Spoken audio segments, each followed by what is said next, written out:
1.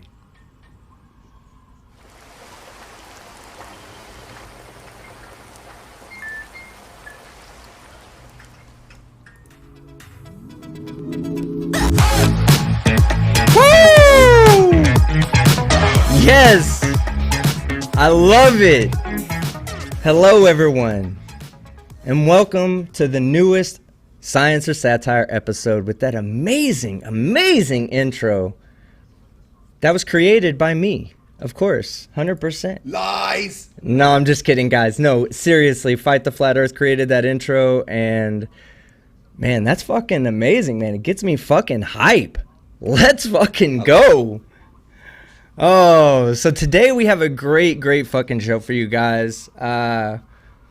Unfortunately, I have some letdown news for you guys. Oh my God, you're gonna cry, I know, after I tell you what I gotta tell you, but oh the fuck well. But let me introduce everybody first. We have our normal people, Fight the Flat Earth. How you doing today, sir? I'm people, am I? Well, have you seen yourself in a mirror yet? In a singular mirror, not two of them? I mean, I'm definitely not people. I'd say I'm a person. Well, some people would disagree with that. Most people would say I'm a NASA shill, Satanist pedophile, according to a lot of flat earthers. But hey, I'm looking forward to this. I've been waiting for a proper conversation with Gleem for a long time. So this is a long time coming. I know that you team have a lot more knowledge around some of the things that Gleem talks about. So I thought it would be better to have this conversation on your channel. And I think it's going to be a really decent conversation. Gleem's actually come along with a presentation, and I'm looking forward to what's going to happen. Nice. Well, speaking of which, Gleem, how are you doing tonight? Salute and good evening. Greetings to everyone. Good gleaming. How art thou? Good gleaming. How does one gleam? When you get enlightened, sir. Ah, okay. Gotcha. But just reflect it. Yeah. Already. Well, hey guys, we're going to jump kind of straight into things after I make a few announcements. The number one announcement, and this is one that's like that I've been thinking about for a while, and fuck, man, if it didn't come true just like I thought it would. So my most recent video I did was a flat Earth video. Yeah, sure was. And surprisingly enough, I have a 99.5 approval rating on that video. One of the best I've ever had, right? Like, seriously, thank you guys for all the likes you gave on it. But it's one of my most underperforming videos yet. And I went back and I looked at the analytics on like my previous videos, and not even kidding, guys, there's the last 3 of all 10 of my videos have been flat earth videos. The 7 above them have all been anti-mask and Karen videos, and there's just no other way to put it. Like, and from my perspective, and I'm sure Gleem will disagree with me, but from my perspective, flat earth is fucking dead. I think it's time to move on. Now, I don't mind doing the debates. Yeah. I don't mind doing the debates and having conversations with people like Gleem, because Gleem, I don't actually mind you, man. Like, there's some flat earthers I can't fucking stand. You're not one of them. You know, I see that you just have a difference of opinion from me, and I'm willing to discuss that difference of opinion. So that's kind of the approach I want to have tonight, is to allow you to give your presentation, and then we'll kind of just open it up for discussion. I'll tell you what I don't agree with in your presentation, and you can try to convince me that, you know, that I just don't know what I'm talking about. And I'll give you every opportunity, and I'll be, you know, open-minded enough to actually give you the opportunity to convince me that that what you're saying is correct. I'm not going to put you in a box and say that the earth is flat or anything like that. I'll let you define your own terms. But yeah, I just wanted to say that you probably won't see too many flat earth videos coming out from me as far as content creation goes. I'm willing to look at other topics if you guys want me to take on other topics. Right now, like I said, I'm kind of enjoying taking on the anti-mask crowd. And I'm not sure how Gleem feels about that, but at any point, if you want to talk about that, we can also talk about that. the bad news, what's going to make you guys just absolutely cry tonight. Cream Skeptic may be completely dead. Not even kidding. Wah, wah. Yeah. So the beautiful avatar that was Cream Skeptic, he belonged to a program called Mind Show. Now, Mind Show's a VR program that used to be on Steam that's no longer on Steam. And when I upgraded my computer, I lost Mind Show. So now I just can't get it back. Now here's the thing, Fohammer unsubbed. Oh fuck. Rip Cream Skeptic. Now here's the thing, Dan Robinson. Don't lose faith. Don't lose hope. Okay? Because number one, they're not giving up on the program. They're just going through a personnel change as far as how the program's written. So they have a new team of developers coming in, and they haven't given up on the program yet. So Clive Wells unsubbed. Oh shit! I shouldn't have told anybody. I should have just played it off. But so we do have the potential of Cream Skeptic coming back in the future, but as of right now, it's not looking good. Yep, arrow flies. Well, time to unsub. You're right.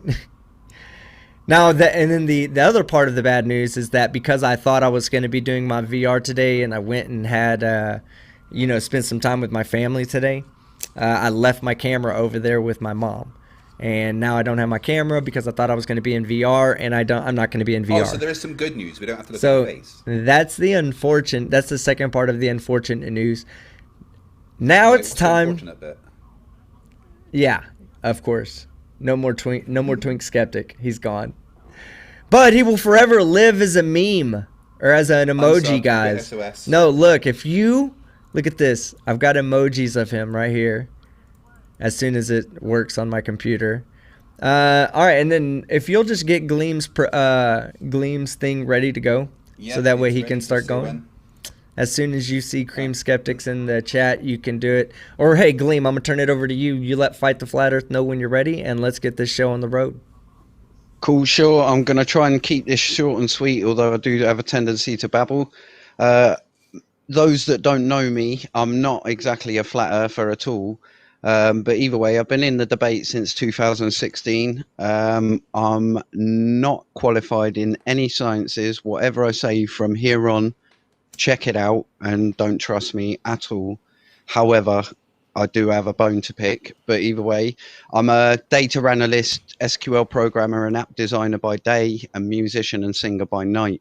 The presentation that I've got is all basically my live keyboard skills. But either way, as Fight the Flat Earth said, we've got a long history going back to his own video, the Michelson-Morley experiment, December 2018. We were then on that's it.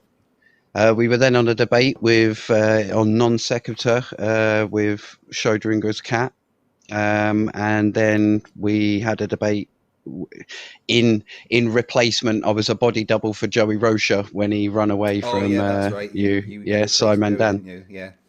Yeah, and it's finally come to we've had little skitty talks, and put it this way, is that's the funny side of it, pushing Team Skeptic as your shield. But either way, I know, I hope you get involved in this discussion.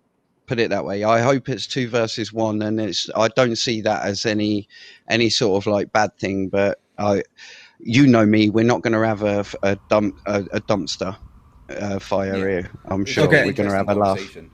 Yeah. So I mean, as long as you're okay with it, then I'm not going to dissuade us from having, to try to dissuade you from just going me versus you fight. If you feel like you want to chime in, sure. As long as Gleem's okay with it, feel free to do so. Yeah. Okay. Absolutely fine. Yeah. I mean, if I chat shit, pull me on it. I'm that type of person. I'm not one that's going to go, no, but no.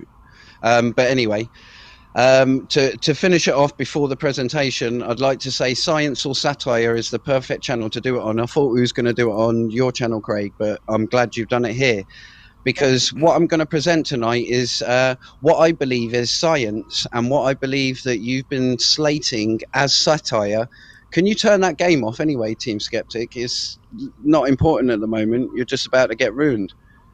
Huh? That is you. That is you in the background, isn't it? You got the game on. It's playing through. Yeah, I can't even hear I it in my head. No, I can't hear it in my headset. I It's can just hear it because it's anyway. routed. Yeah, my bad. It's just routed to my audio. Hold on, my monitors. No problem. I have headsets on, so I can't even hear that. I'm sorry, my bad about that. No worries. Either way, what I am is a Mac Earther, someone who doesn't actually care of what the shape of the Earth is. What I care about is people chatting rubbish. And what I would like to present here tonight is that ether is science, okay, and it's not satire. And you slating, I'm going to put on two hats tonight. I'm going to start off with just pure globe Earth, okay, and then I'm going to switch on you with a flat Earth, as if I've got two personalities. But I'm going to see how you handle both. But what I'd really love to do before you do the presentation is a show of hands or a vote of both your opinions as well as everybody in the side chat, the live panel, and then to say it live, because I don't know whether you save it with the live chat going alongside it. So what I'd like to ask is, does ether exist?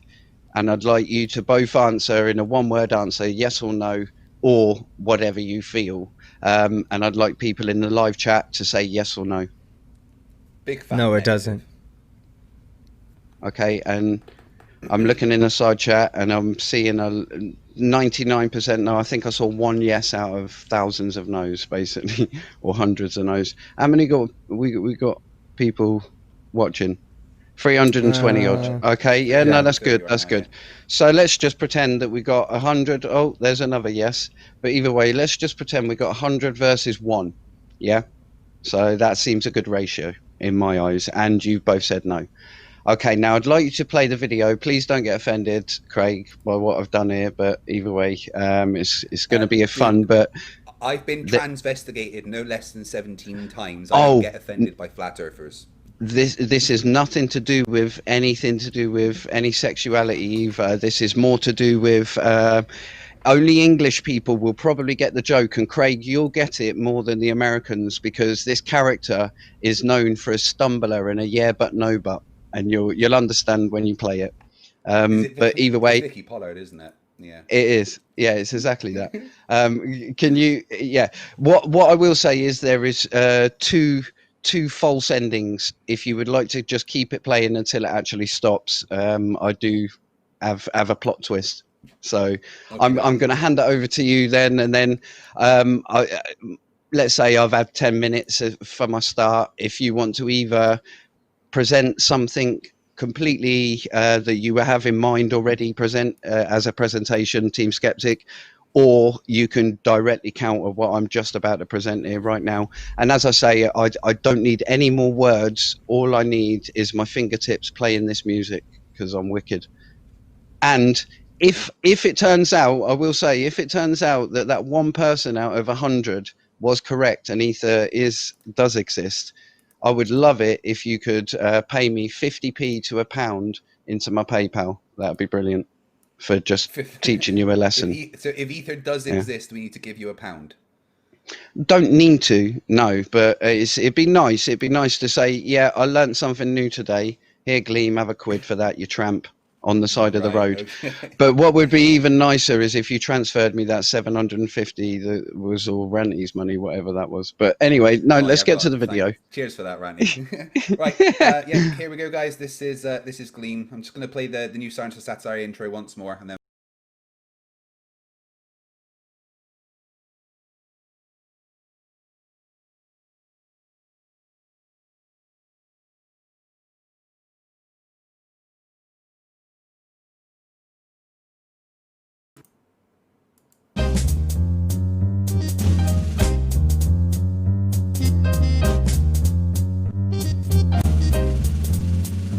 Hey, fight.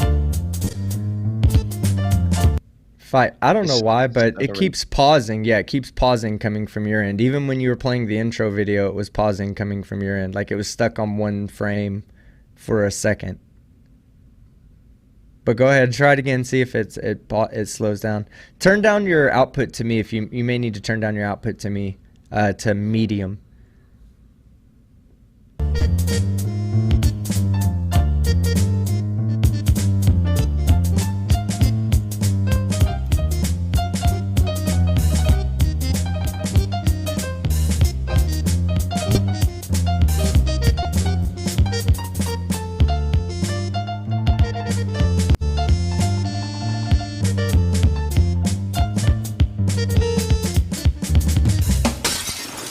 Can you give me a citation to back that up?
Einstein believed in space-time. Space-time is the same mathematics as ether. That's what I'm telling you. Yeah. For Christ's sake, Jesus. I don't even know where to. Let me tell you the back history. It's in.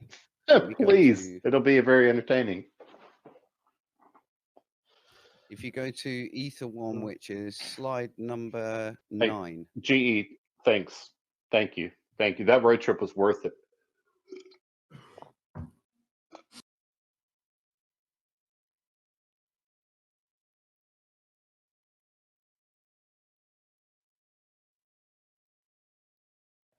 But then fast forward to fast forward to 1951. Paul Dirac, the father of quantum electrodynamics, he's in Nature, saying that you have to accept there must be an ether, there must be a background radiation or 0 point energy. Okay, so a guy that I haven't heard of said something. Paul Dirac. So yeah, I haven't heard of him.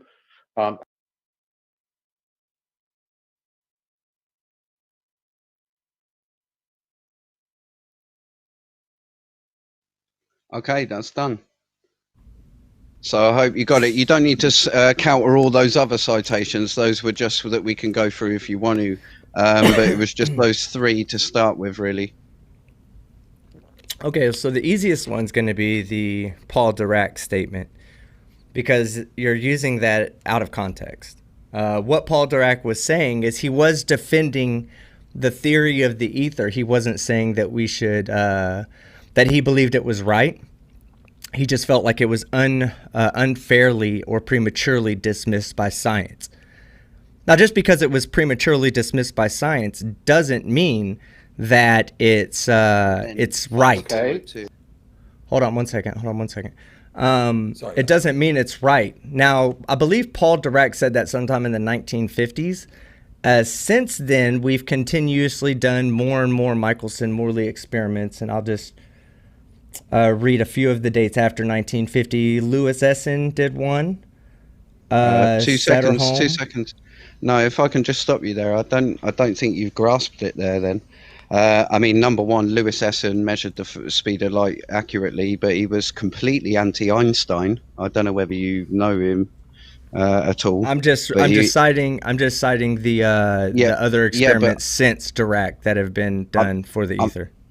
If we can go back to the first citation, because that citation is actually from 2006, so that's pretty recent, really, 14 years ago.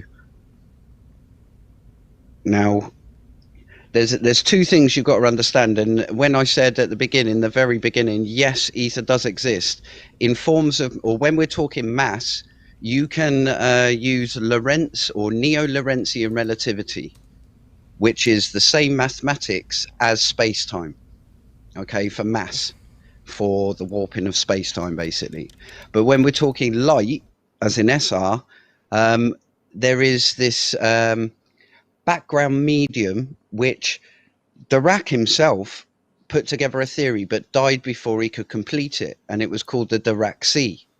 And the Dirac sea was a sea of negative electrons, which was identical or virtually identical to Lorentz's theory, which is the theory of electrons. And his ether theory developed from the theory of electrons. So I don't think you get that whenever they're doing these interferometer tests, they're confirming both mathematics. Because both mathematics, I mean, can I just ask what you think Lorentz transforms are? That is probably the start, because that is the core fundamental part of relativity. Yeah, well, Lorentz transforms are transforming from one reference system to another. So basically, you know, you have the way length. The easiest way to explain it is like kind of like a space-time globe, right? Because that's how they showed it in the video. So you have, you know, your time, your world path. You know, that's your world path through space-time. And then you on one axis and time on the other axis. And depending upon whose point of view you're looking at the rest of the universe from will depend on how they appear to be moving through space-time relative to you. And that's what these transformations show, is how moving from one reference frame, from the viewpoint of one reference frame to the viewpoint of another reference frame, will change how you see each object. So it describes relativity. It describes how something appears, how something, whether it's velocity or length, you know, how time, any one of these relative concepts that shows how they transform when you adjust from one reference frame to the next. Yes, I very much agree with that, and that was spot on, well explained. Yeah, okay, I understand that, and yes, I agree with that. Now the next question is the more difficult one. Why did Lorentz invent his transforms?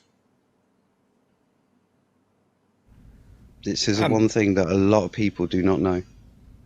I mean, off the top of my head, I wouldn't know. I'm not a physicist or it's cool. No, that's physics cool. historian. So, to be honest, none of us you, are experts. I wouldn't. I don't know exactly why he came up with the transformations. I believe it was to replace another mathematical transformation from at the time.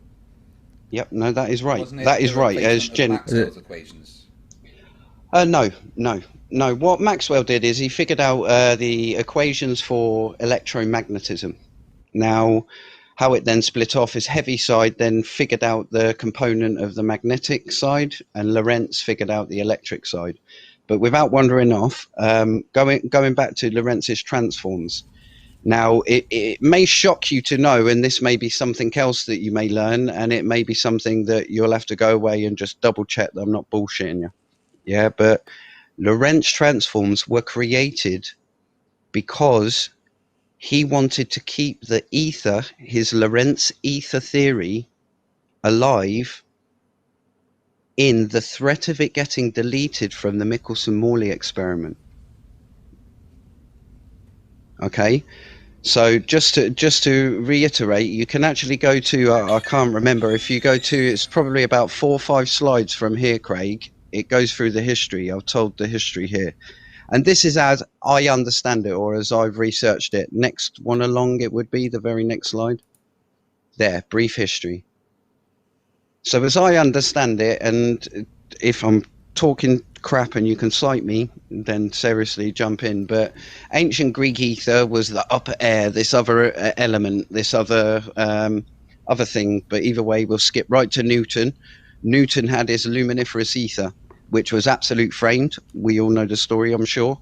Maxwell used this ether and he actually advanced it for classical electrodynamics and creating the Maxwell equations. Then Lorentz had his ether theory, which was developed off of the theory of electrons. Then Michelson-Morley done their experiment and ether was threatened to be deleted. So Lorentz created length contraction and time dilation to explain the results and there be ether. And then it became neo-Lorentzian relativity.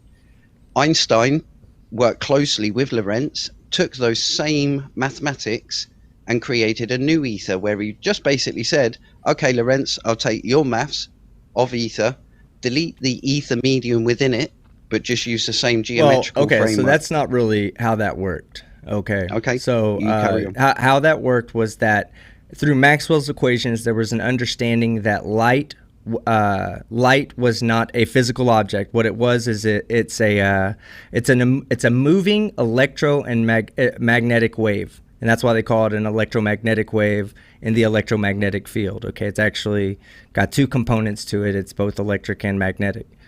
So what Einstein realized is that it didn't matter whether you were traveling at half this, or we won't say speed of light in this situation. We'll say it doesn't matter whether you were traveling at v or 2v, right? The wave is self-propagating. The photon is a self-propagating mechanism. So once it's created, it's independent of the object that created or from its creation. Okay, it immediately becomes independent, and it moves it shouldn't move at a rate different based on how fast you're moving. Okay, so if I'm standing outside and I'm watching these two, like one person moving at a velocity v, and I'm watching another person moving at a velocity 2v, and if they both emit a photon at the same time, from my perspective, those photons travel at the speed of light. Okay, that they just travel at that speed from my perspective. So then he thought to himself, well, what would it look like to the person's perspective who was doing the experiment? And there was I think it's a tenet of special relativity that all physics would look the same in that's the first postulate. In reference in inertial reference frames. Okay, so what that would mean is that if I see the photon emitted at the speed of light, that he should see the photon emitted at the speed of light, and the person moving at 2v should see it moving at the speed of light. That's what that postulate means, is that under each person will see the exact same thing happen. So there must be some kind of sacrifice somewhere. That's when he started developing special relativity. It was really, special relativity is quite easy to understand. You don't need to know anything more than Pythagoras' theorem, right? If you can understand Pythagoras' theorem, then you can understand special relativity. So what he said is he said, okay, so something has to be able to change. Something has to change. There's no way that one person can see one thing regarding the speed of light. Another person can see another thing regarding the speed of light, and I can see another thing regarding the speed of, or we all see the same thing, we all see the same thing, and everything else, all other properties must remain the same as well. There's no way to get all that to work. So that's why he started understanding that there must be length and time contraction that must go on so that the first postulate remains true. So that Isn't the this speed what of brought light... up the confusion of what a sphere would look like if you were passing it at the speed of light? I don't know. Because using the length contraction formulas, they said that It would look pass different, a sphere yeah. at the speed of light, it would be like twisted and Well, you stretched wouldn't. out. But Well, Einstein you said couldn't. that actually a sphere would look exactly the same from all perspectives, no matter how fast you were going. Well, that's more theoretical and hypothetical that we could talk about, because you couldn't to say that you're traveling at the speed of light and be able to see stuff is Yeah, it doesn't make obviously. sense. So if you're traveling There's a- close to the speed of light, yes, it would look different. But There's the an thing is that interesting, you would see the backside of it, I believe, at the same. Or no, well, I don't know. One of the things you see, you're moving so fast that you see both the front and the backside of something, and I believe it's you would see the front and back. But I'm not sure if it would look different, whether it was a regular sphere or not. Or maybe it's if something's moving so Anyway, sorry, fast, that then you was see. the- Yeah, someone regardless. Watching on Action Labs. No, but let's get back to the topic.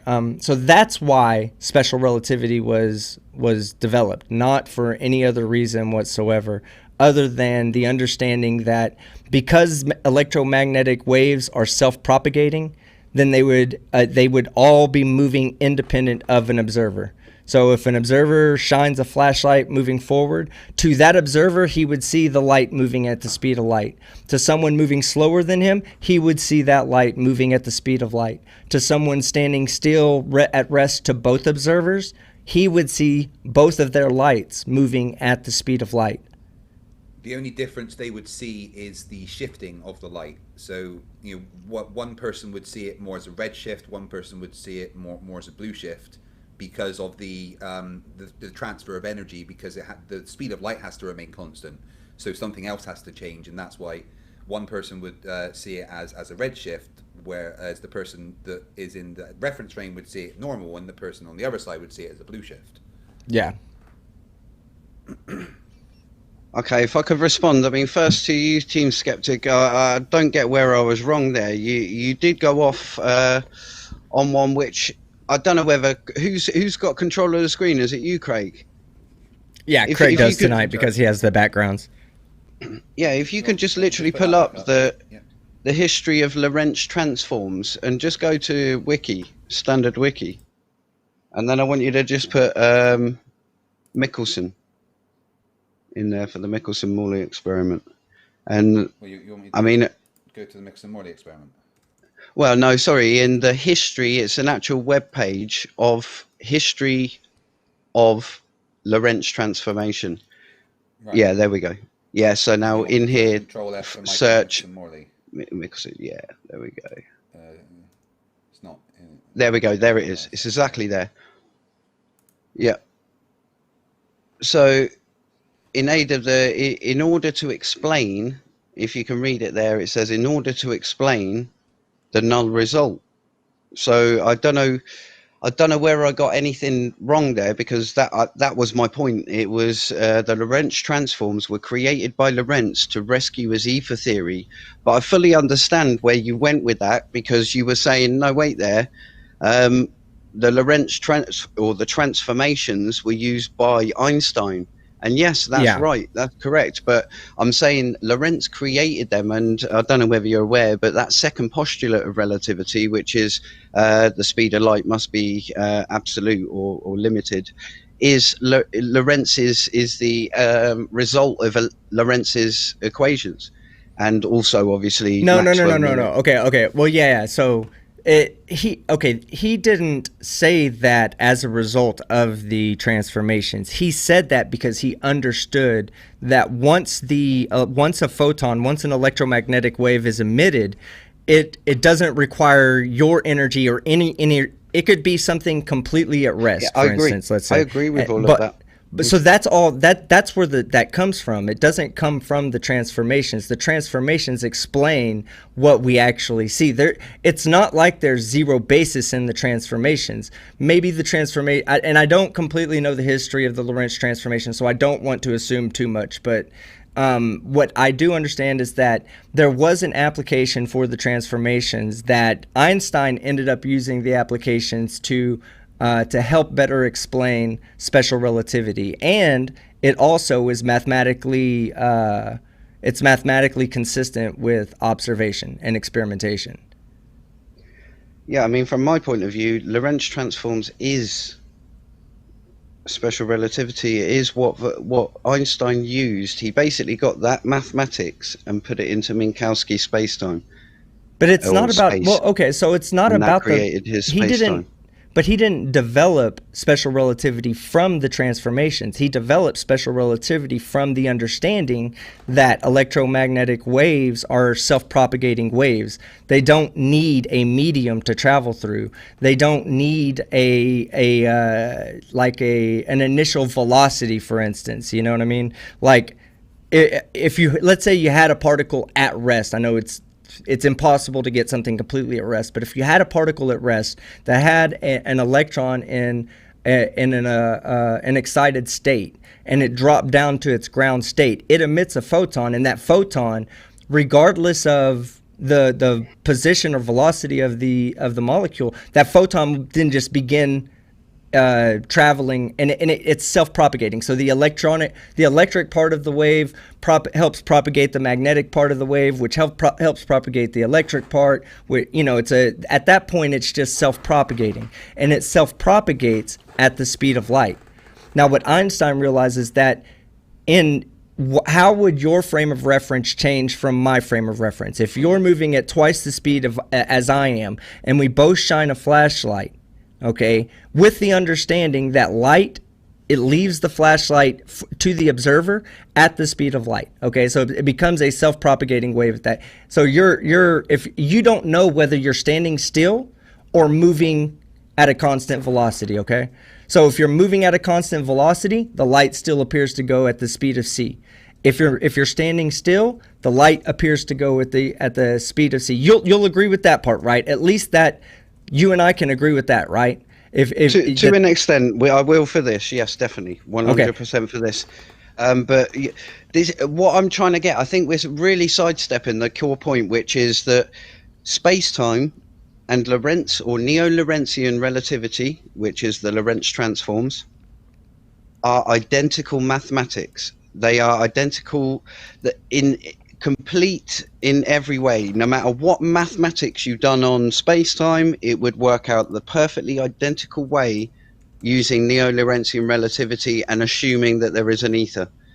And to back that up, I'd literally pull up my third citation, which is John Bell, basically the guy who done Bell's theorem, who basically proved quantum mechanics is quantum mechanics solving the EPR paradox. Yeah.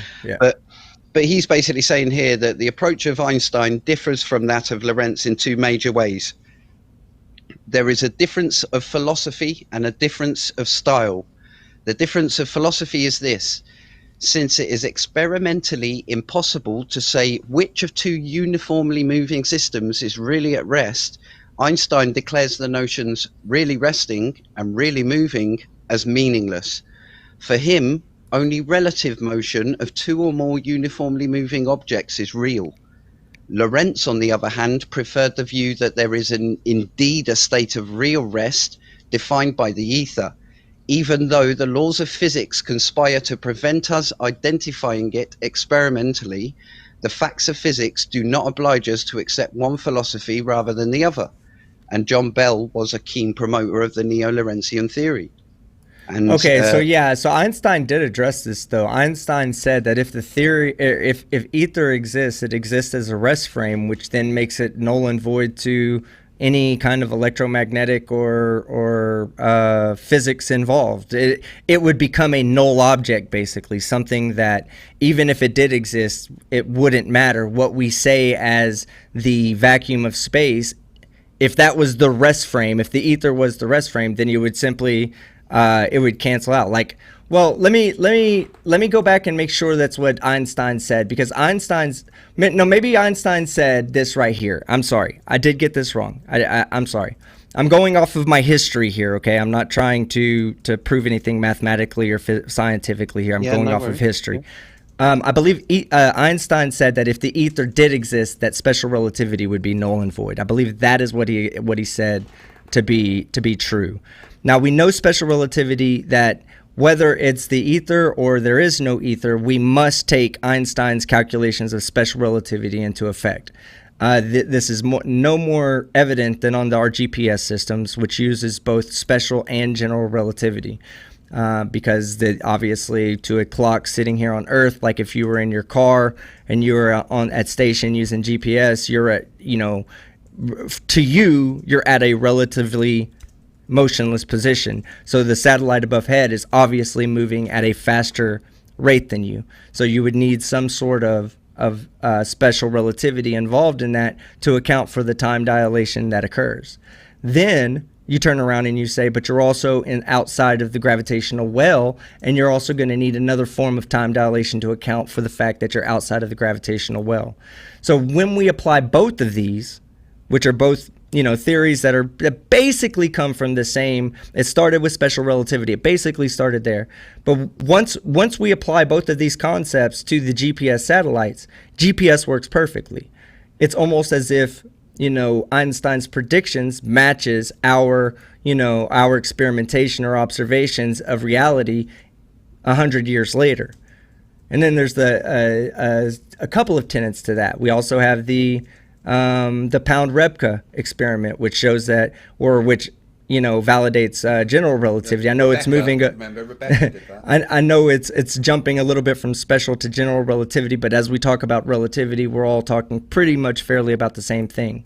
The principle of equivalence is basically where all of these scientists come up with the idea that there is no experiment that you could possibly do to tell whether you were at motion or at rest. Do you know who come up? Do you know who come up with that? What's that? The equivalence principle. That's Einstein's E equals mc squared. That's not Einstein's E equals mc squared. It is. He gets it from Mach's principle. He called it Mach's principle and renamed it to the equivalence principle, or Einstein's equivalence principle. The equivalence principle is So- E equals mc squared. Yeah. The equivalence is the equivalence. Energy equals the mass times the speed of light. Okay, That's so the equivalence. Gleem, let me correct you there. The equivalence principle is to say that if you're in a box in the middle of space, okay, around no gravitational that's his objects. Elevator. That's his elevator thought experiment, which demonstrates the equivalence principle. I thought it. Yeah, it is. But It's the equivalence principle. That is E equals mc squared is the equivalence principle. It comes from Mach's principle. Ernst Mach is what I name myself, a Mach-Earther. And the whole thing of you will always, you can type this in now, who Einstein accredits relativity to, and it will be for the idea of relativity, it's Mach. And Mach didn't really like Einstein, to be honest. He actually openly admitted he didn't like Einstein, but it was Ernst Mach. And then he took Lorentz's mass. Yeah, and it was actually Poincaré was involved along the lines, but Minkowski spacetime rolled them all into one, and that was relativity. I think you're getting mass energy equivalence confused with the equivalence principle. That is what it's called, yes, but it's the same thing. It's the same thing. It's where everything. The equivalence principle is the concept that you yourself could not tell if you were free falling in a gravitational field or if you were in the middle of space in no gravitational field. It's the what outcome of any local non-gravitational experiment in a freely falling laboratory is independent of the velocity of the Labortarianist location in space-time. How Mach explained it. MC squared. Yeah, how Mach explained it is that he actually done an explanation where he looked up to the stars and he opened his arms and he spun around and he says, this is where splitting of reference frames and relative reference frames, the idea of comes into play, where if he's spinning around with his arms out, he's saying, what is actually spinning, me with my energy moving this way and rotating, or am I actually at rest and the whole universe is spinning around me and all the stars, everything's spinning around me? And that was seriously, if you look up the principle of, or Mach's principle, or look up the equivalence principle's history, he gets it from Mach. And that's what turns out that the whole universe follows, the symmetry of that. Okay, so can I just take a second to say that we can go over the history of science anytime, okay? But how does this relate to the shape of the Earth, or anything that you intend on relating it to? The core thing, I've asked a question: does ether exist? And we've got a resounding no. Yeah, okay, so, you're right. We got a resounding no. I've cited 3 things, and I'd like to understand and at least get some sort of coherent answer to number 1. Who has ever debunked Lorentz or neo-Lorentzian ether theory? In as much as, from my point of view, it's identical mathematically to space-time. So whatever you say, yeah, we've tested relativity and it works, you're just basically saying, yes, we've tested neo-Lorentzian relativity. They're just the same thing, but 2 different concepts. Similar to the... Yeah, I would say you have... hold on. Well, I would say you have a slight argument there if you didn't also include the fact that general relativity, which depends on space-time, which is ether absence, ether absent, it also conforms... I mean, I know that you're saying that, but you're not really showing us evidence to support that it actually replaces space-time. No, replace. This is the thing. It was space-time that replaced it. Space-time come in to basically say, right, no, we're going to actually get rid of relativity, and it was more on an Occam's razor decision, where it says, we don't need to consider this medium that we cannot detect. We have the framework now for it, the geometrical framework. Let me ask the question then. How is ether theory consistent with general relativity? They are built off the same mathematics. No. Now, okay, so no. But hold on. General relativity is based on curvature of space-time. Curvature. I mean, this is how we get the acceleration that we feel at the surface of the Earth, according to our understanding. I'm not saying that you see it that way. I'm saying from our understanding, we fall at a specific rate because of the curvature of space-time, or a specific acceleration because of the curvature of space-time, so that all objects of any mass will all fall at that same rate. Now you agree with that, correct? That's our theory, right? 1,000,000% yes, and I would say it's just as equal and valid in science today to say that they're falling because of neo-Lorentzian ether. They're identical. They would resolve into the same thing. Okay, hold on. Let me. I'm decent with Lorentzian, but when you keep saying neo-Lorentzian, I do want to make sure that I'm not misrepresenting what you're saying. If you move on two slides, Craig, and if anybody wants to pull up the Lorentz ether spelt with E-T-H-E-R, because it's an Austrian thing that they spell it with E instead of A-E. No, next one would be back, I think. So, no, the other way. Yeah, here. So Lorentz ether theory there, that top link. And there's another paper there concluding this as well. I knew this would come up. So if you look at I think it's the 4th paragraph on Lorentz ether theory on Wikipedia, it says, today let is often treated as some sort of Lorentzian or neo-Lorentzian interpretation of special relativity. The introduction of length, contraction and time dilation for all phenomena in a preferred frame of reference which plays the role of Lorentz's immobile ether leads to a complete Lorentz transformation. See the Robertson-Mansouri sexy test. As an example, because the same mathematical formalization occurs in both, it's not possible to distinguish between let and SR by experiment. However, in let, the existence of an undetectable ether is is assumed, and the validity of the relativity principle seems to be only coincidental, which is one reason why SR is commonly preferred over let.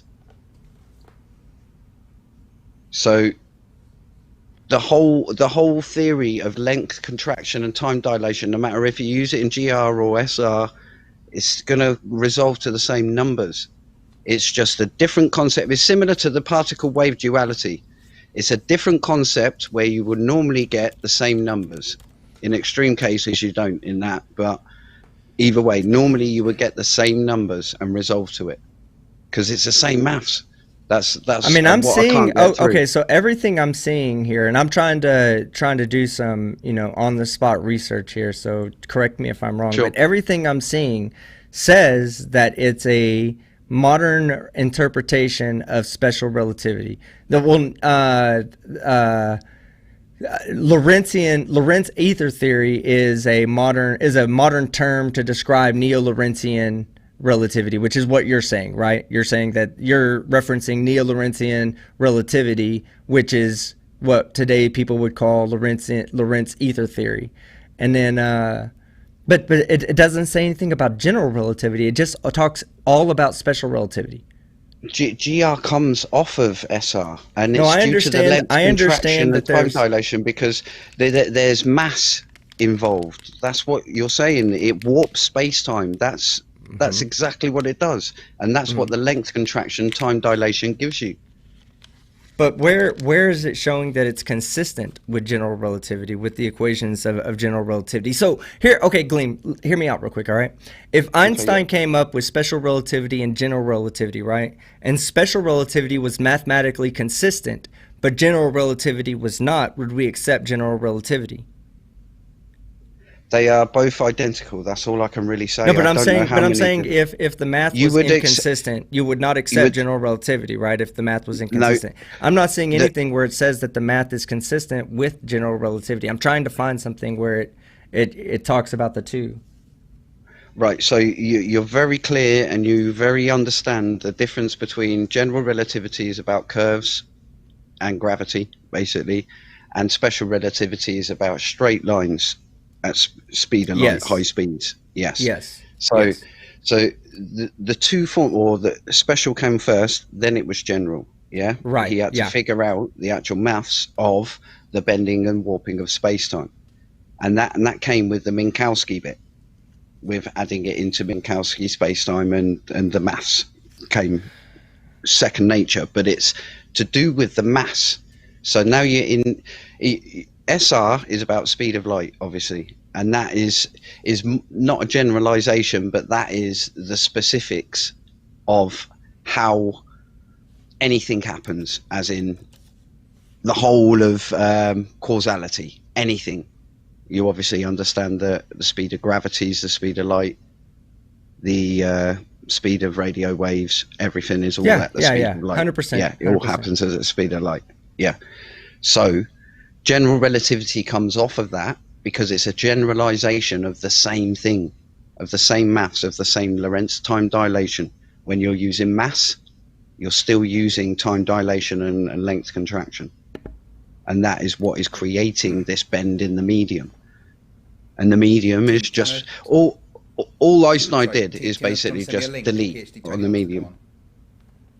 I mean, yeah. Hold on one second. I'll do it. To be honest, Gleem, because I don't know the history that well. I mean, I don't want to cool.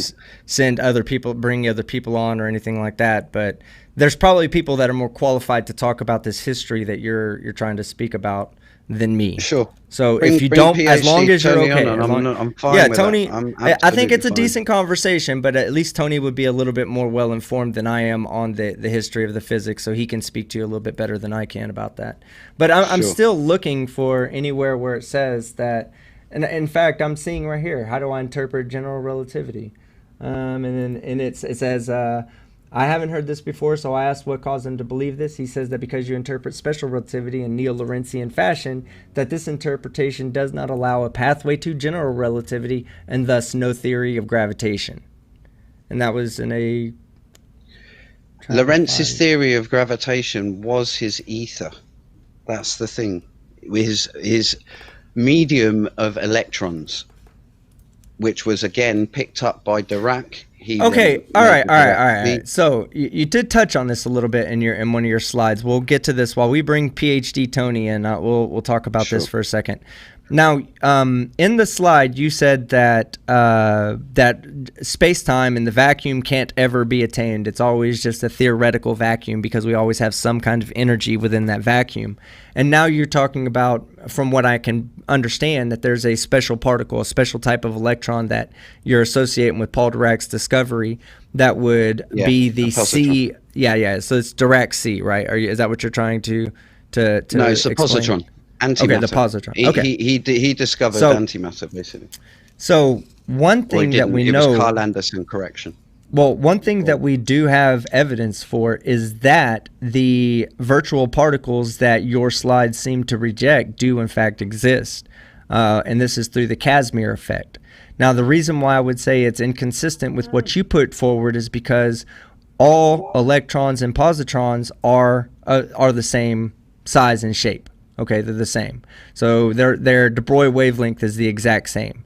So in the Casimir experiment, you wouldn't have an imbalance of particles on the inside versus particles on the outside creating that force until you took the plate to below the positron's de Broglie wavelength. Then you would start noticing that there would be a force pushing from the outside, pushing the plates together. And at the same time, if it's all positrons, then once there's no space for positrons to exist, there's simply no outward push whatsoever and the plates would come together. It would basically form a true vacuum there. Now, we understand that because there's several different particles, virtual particles that are happening, that some of the wavelengths of some of these particles are blocked off when you start moving the plates together, but there's still some there that are much smaller that offer outward pressure as well. So if you were to replace all these different wavelengths with a single, with one particle that's of a single de Broglie wavelength, then you would run into that problem as well. That doesn't match up. It's inconsistent with experimental observation. I seriously do not understand why you just said that. Number one, the positron was discovered by Dirac, or it was calculated, should I say, alongside with Schrödinger. As I showed at the end of the video, he won the Nobel Prize for it in 33, so he done it in 28, I think, published it in 28. But in 36, it was Carl Anderson who first photographed the positron. The positron is the ether. I don't get what you're saying. You're telling me that the virtual particles... Antimatter is the ether. Yes! 1,000,000%, yes. Did you not see my slide? Okay, so if antimatter reacts with or comes into contact with matter, it annihilates itself. So how would that be consistent with a reality that we know is not annihilated? Right. Let's go back to the first thing. Now, number one, my first citation is. I'm sorry. I'd love what? it if Tony comes in. Oh yeah, Tony's in. Tony's in. I'm sorry, Tony. Are you there? Yes, I am. Good to see you. Good to see you, Tony. Good to see you. Sorry, I'd love you to come in at this stage. Okay, so I want to make a couple of points here. One, Lorentz did not develop the Lorentz transform. So the Lorentz transform was actually initially developed by Waldemar Voigt. So the claim that that the sole purpose of this transform was to preserve Lorentz's ether theory is incorrect, just on a factual basis. The second point I would bring up is that I do not see how electrons can be responsible for the transmission of, or positrons, anti-electrons, can be responsible for the transmission of radiation of all length scales. That doesn't seem to me to be consistent, and as was just pointed out, given that it will destroy matter on introduction to it, I fail to see how the mechanism works. And the third point I will make is that the Lorentz the Lorentz electron theory may be consistent with special relativity, but it is not consistent with general relativity. Indeed, your own reference alluded to this. It is because of the consistency of special relativity to general relativity that special relativity is the preferred theory. If the Lorentz theory could be made consistent with general relativity, then it would be accepted as equally valid. But it can't, so it isn't. And a final point: at best, you haven't demonstrated the existence of the ether. Even if we restrict ourselves to the special relativity case and ignore general relativity, what you're suggesting is that you can't tell that it doesn't exist. Well, okay, but I can't prove mathematically that unicorns don't exist. That doesn't mean that they do. It's not. You're claiming that something exists on the basis that we can't tell the difference between it and something else.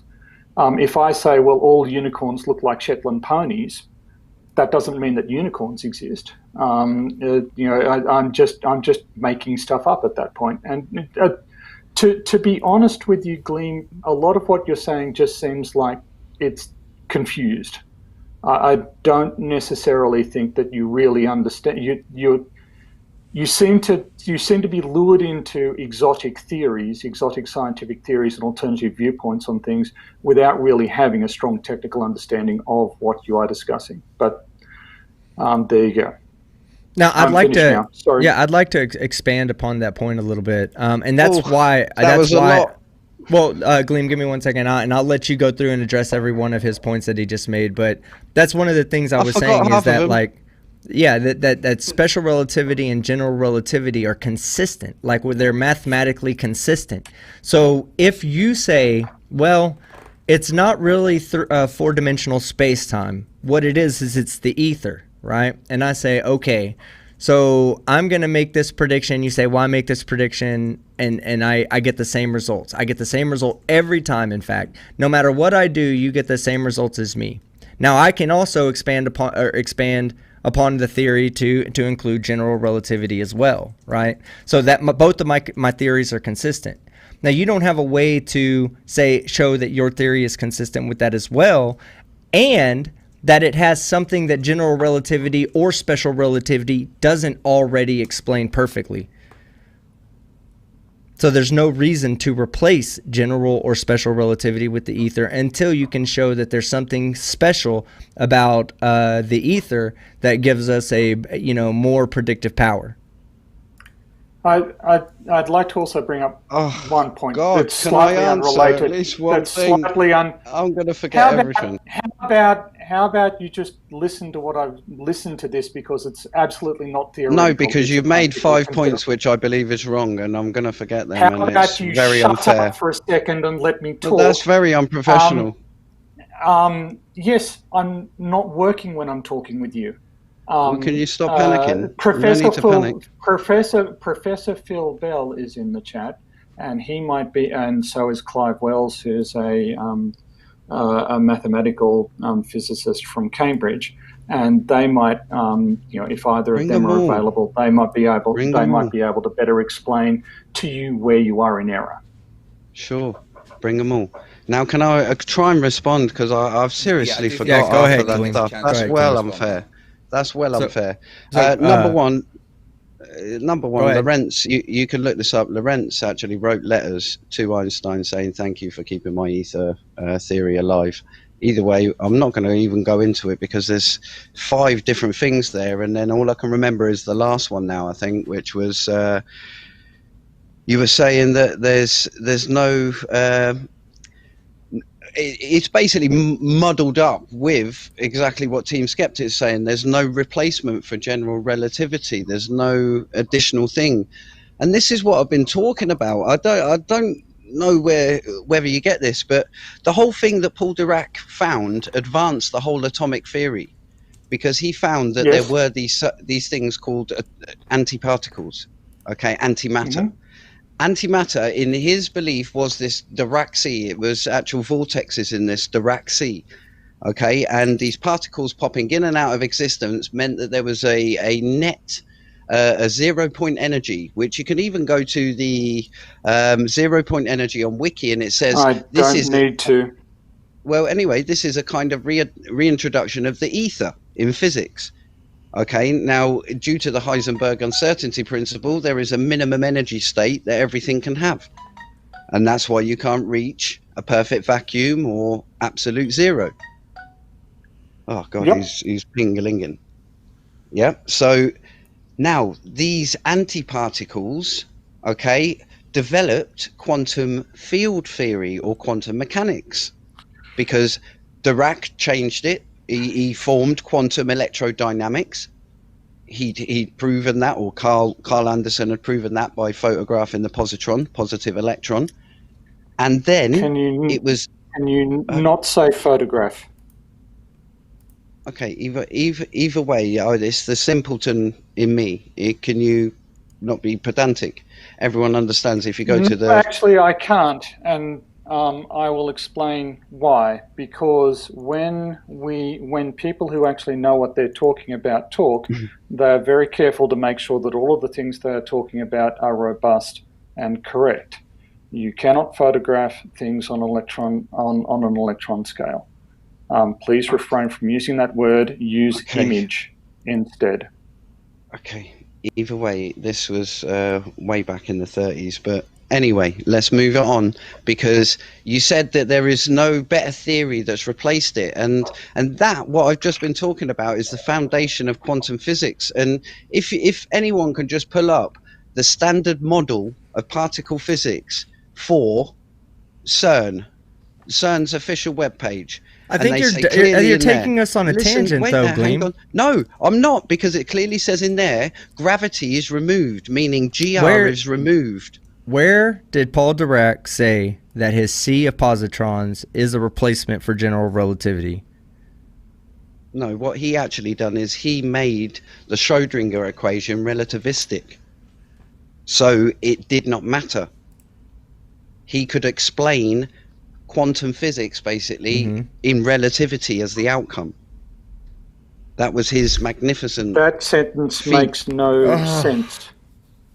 Okay, what did he win the Nobel Prize for?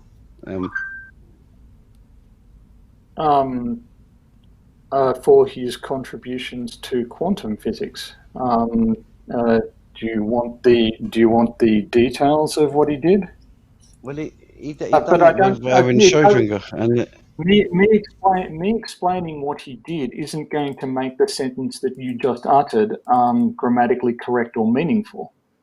Please rephrase the sentence. And you keep on doing this. You keep on saying, like, antimatter revolution.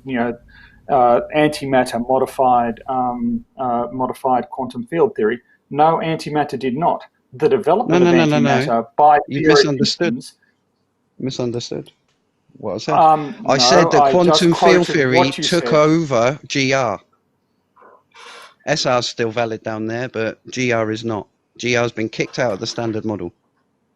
No, it hasn't. It's mathematically incompatible. No, it hasn't. Go and look up standard model CERN and then type in gravity, and it says the most familiar force ever known in science today, gravity, is unfortunately excluded from the standard model because we cannot make the mathematical framework of quantum field theory and general relativity compatible. Yes, that is not what you said. That is what I just said. Serious. You said no, it isn't. What you said is that general relativity has been thrown out.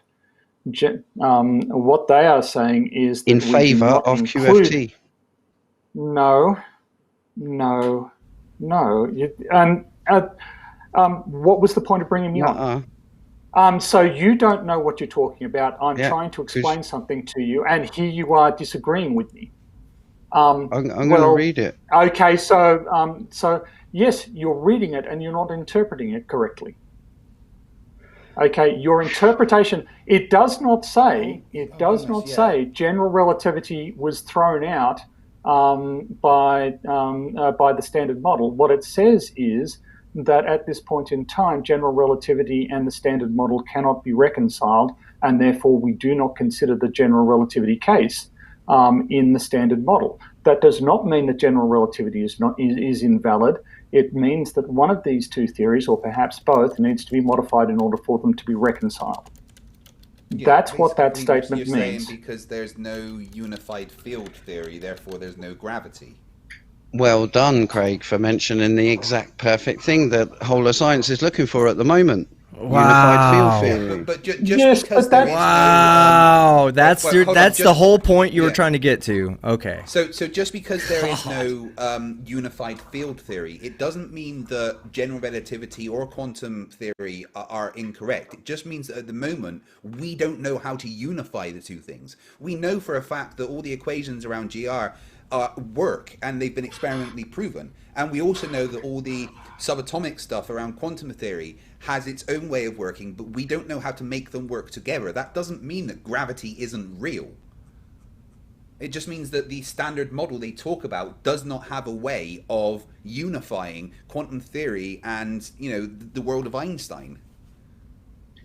Well, that's what I'm saying. They're using a better theory, are they not? No. No, they're not using a better theory. They're using two theories. So quantum field seem to be theory. incompatible. So why are they using? Can I just read it? It says the standard model includes the electromagnetic, strong, and weak forces and all their carrier particles, and explains well how these forces act on matter particles. However, the most familiar force in our everyday lives, gravity, is not part of the standard model, as fitting gravity comfortably into this framework has proved to be a difficult challenge. The quantum theory, the quantum theory used to describe the micro world and general theory of relativity used to describe the macro world are difficult to fit into a single framework. Yeah, Okay. and that is why they're developing quantum theory, and we don't have one, but that doesn't mean that gravity isn't real. Please, Yeah. I did not say that. Listen, Please, I need to say Please something what? here. So are there any quantum scientists from CERN who agree with your interpretation of that statement and the existence of the ether? I've just cited one. John Bell. No, you didn't. Yes, I Okay. did. Citation number 3 in my video. No, he doesn't. He was a core proponent of the Neo-Lorentzian theory. I'll let you know. A theoretical physicist from Cambridge disagrees with your interpretation of that too. So How's hearsay? Get him on. my Hearsay. experience is that you cannot understand the written word well enough to participate in this discussion. Like most people, you project. Yeah, pretty much. I think you have a cognitive problem. If I'm going to be brutally honest, because you seem to understand quite a bit of the historical background and at least some of the physical principles, but you seem quite confused, and you seem able to form mental legerdemain. You're quite confused about what the role of the ether is, what it does, and how it works, how it must work in order to explain physics. And you imagine that you understand and that your different ideas are consistent with one another when in fact they aren't. This is a form of cognitive, you are disguising from yourself the flaws in your own position. And you are quite confident in your interpretation, and you reject people who actually know what they're talking about, who come on and try and explain. You don't know. You don't. You just made a mistake. I do, right. and there are at least 5 other physicists in the chat. Bring them on, please. Bring them on. Well, not all of them can make it on a whim. We were fortunate enough to get Tony. Well, stop citing them because that's unfair on me. Hold on, but hold on. They're someone who is. No, hang on. Just a second, Gleem. It's not just hearsay. you point me to a Nature article in which your position is validated. No, Not I've somebody's cited 3 opinion on a things. web post. Okay, No, let's yes, go you through did, my and none 3 of them, sites. and none of them, no, and none of them. No, none first of them site, were journal please, Craig. papers. No. First site, please, Craig. I've seen your citations. No, this is their No, opinions, we're not going and these back. are Nobel yes, Prize this is winners, their this is their opinions. This is not accepted peer-reviewed science, and if it's not accepted peer-reviewed science, then it is hearsay. Okay, and I don't care, and neither should you, and neither should anyone else. If it, as soon as it appears in peer-reviewed science, we can. As soon as it appears in peer-reviewed science, we can accept it. Now you point to me where the peer-reviewed science backs you up. And if you can't, then you have to accept that the body of scientific knowledge does not agree with your interpretation. It does. I just cited John Bell. He was a core proponent. No, it doesn't. No, Yeah, okay. it doesn't. Okay, John Bell, anyway, let's go through my hold on, citations. hold on. Let's go through my citations one Yeah, by one. yeah, The very yeah. first John one, Bell. Leon Lederman. John Bell suggested it. Okay, suggested it to explain liked it. quantum mechanics. No, yeah, he suggested it to explain quantum mechanics. But all of Bell's inequalities have been the Bell inequality experiments. All the experiments after he said this in 1986, which we only have really 2, 1972 and 1982, before he said that, all of them since then have qualified quantum mechanics and have thrown out the idea that locality must be maintained, which is what that's Einstein's point of view. He believed in locality. Yeah, he believed that there were hidden variables that allowed, you know, if a particle goes off in the distance, it doesn't need to be in communication with its entangled particle because they already exchanged information and know how to handle every situation ahead of time. You know, that's what he tried to do, and he set up the Bell's inequality experiments to show that these hidden variables existed, but they showed that they did not exist. They did not exist. Mm-hmm. That quantum mechanics functioned. Quantum mechanic. Yeah. Yes, exactly. His idea that an ether was there was proven incorrect by his own experiment. It was not. What are you on about? Look, I'm not going to accept scientific. Let's go through the citations because you're not believing my word. You're not believing my word. I'm citing Nobel Prize winners. I'm going to. I don't care. You're I need to understand why they're wrong. Well, they all believe the Earth is a globe. So yes, cool. We said we're going to tackle it as a globe, but they're also believing that ether is virtual particles. Okay. So, Gleem, if you don't understand the topological impossibility of mapping a sphere onto a flat surface, and why, if the distance measurements on Earth, because you're claiming some form of scientific and intellectual superiority in which your interpretation of what people have said is valid. No, I am pointing out that you gibber nonsense at the drop of a hat. And I am This is your just personal attack. No, this is an observation of the way you behave. If we're going to assess whether or not your interpretation is, what you're doing is you have cherry-picked these quotes and you are placing an interpretation on them, ignorant of the subsequent experimental, ignorant of the.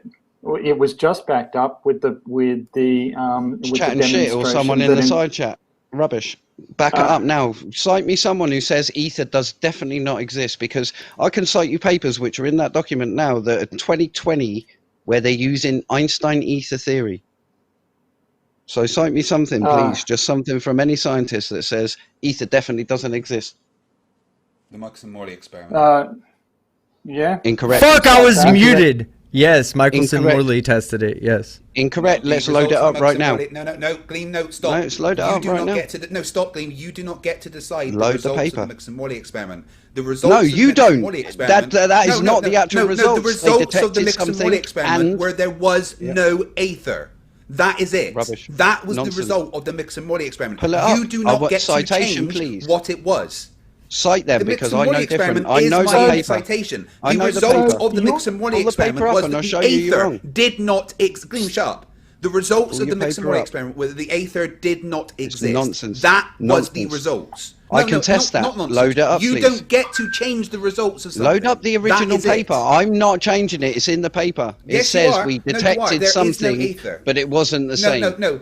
All they had was a experimental error. Even in the paper, they said that what they measured was simply down to experimental error. Oh my God. The error Load up the margin paper. of the equipment Show the they paper. were using. Show the paper, and I'll show you I've wrong. shown the paper several times, and I'm not No, wrong. show it right now. You are Gleem. wrong because it says No, we you don't get to found. change what physics has said. The Mixon-Morley experiment removed Physics aether from didn't say science. that, though. That is It didn't. shut up, Gleem. Stop interrupting me. It The didn't, Mixon-Morley though. That's the experiment- thing. No, I'll give you a Gleem, shut chance, up and Gleem. stop Hold interrupting on, me. I'll give you a chance. I'll give you a chance to respond, Gleem. Go ahead, fight. The Mixon-Morley experiment did not detect aether. They simply did not. The results in the Mixon-Morley experiment said that either aether didn't exist or it rotated around the sun with the Earth, which was a fucking stupid suggestion. Those were the only two possible outcomes of the result of the Mixon-Morley experiment. The Mixon-Morley experiment removed aether from science, and you do not get to change that. Yeah, Gleem, let me ask you a quick question, okay? And you can answer both me and fight. Let me ask you a quick question. Why exactly did the Michelson-Morley experiment take place at two different times in the year? For the solar binaural time. No, I'll give you another chance to answer. Well, either way, what relevance does it have to the question? A lot, actually, a lot. Does ether a lot. exist? Go on. No. You carry It on, has a lot. because Okay. I think you're going so down the globe. when they side. no, when they tested it in two different areas, because what they said, first off, Michelson-Morley both believed that the Earth went around the sun. Okay, they didn't come into the idea that the sun went around the Earth.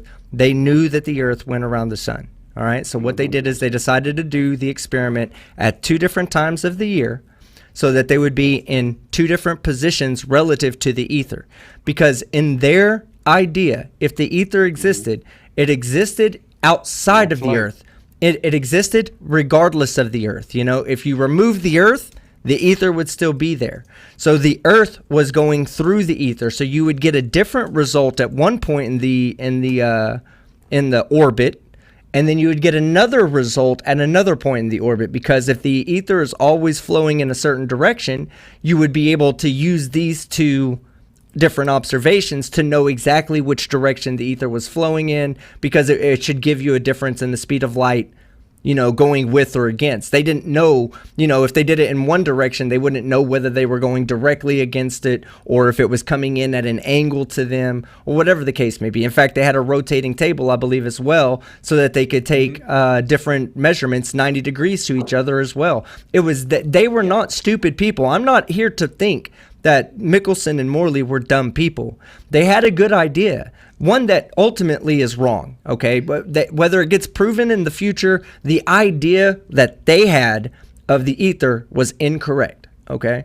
And their experiment, like Fight said, the result that they got from their experiment was that the only thing that could possibly be happening was that the ether was relatively stationary to the Earth, which was something they did not expect.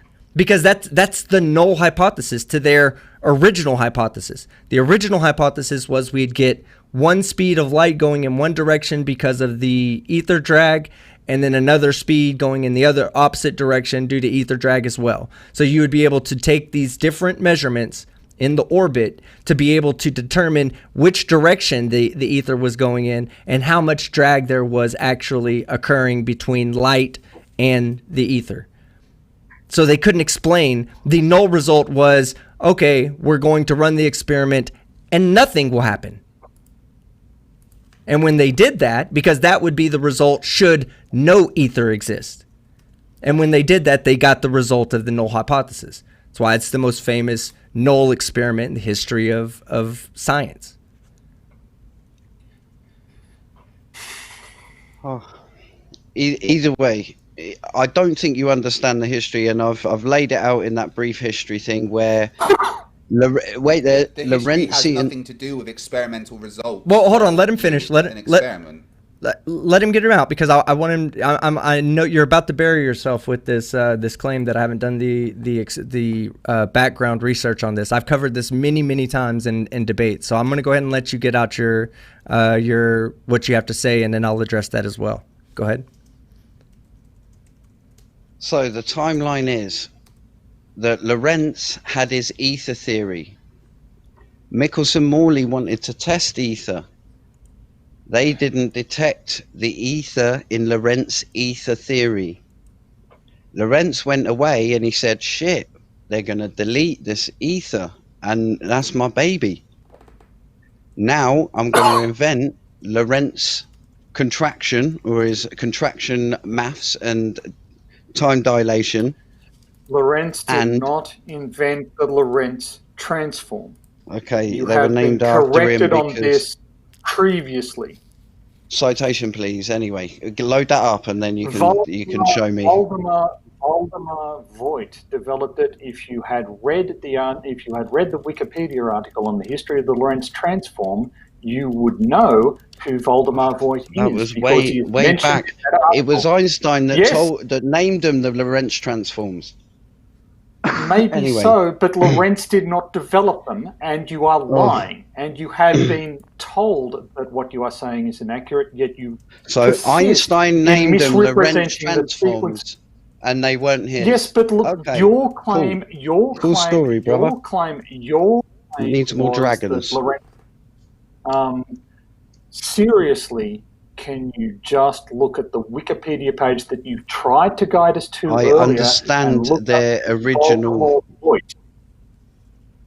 Either way, you're distracting the point. Lying. He was an originator. No, he was an originator of the maths. I understand that. You are simply lying. They are called Lorentz transforms for a reason. Why is that? Yes. Just for the same reason that Laplace transforms are called Laplace transforms. That didn't answer the question. For the same reason. The question directly. Because they didn't want to give it to Voigt. Because they didn't think that Voigt's treatment of the theory was formally correct. Yeah, Voigt came up with his theory. I'm looking it up right here. I believe in 1888. No, that was when he introduced tensor. I'm looking for where it was, but it does say that Lorentz he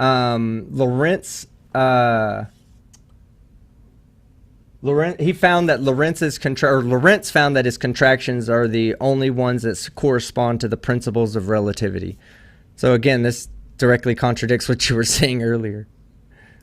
No, it doesn't. It says Lorentz accepted Lorentz understood that relativity was correct.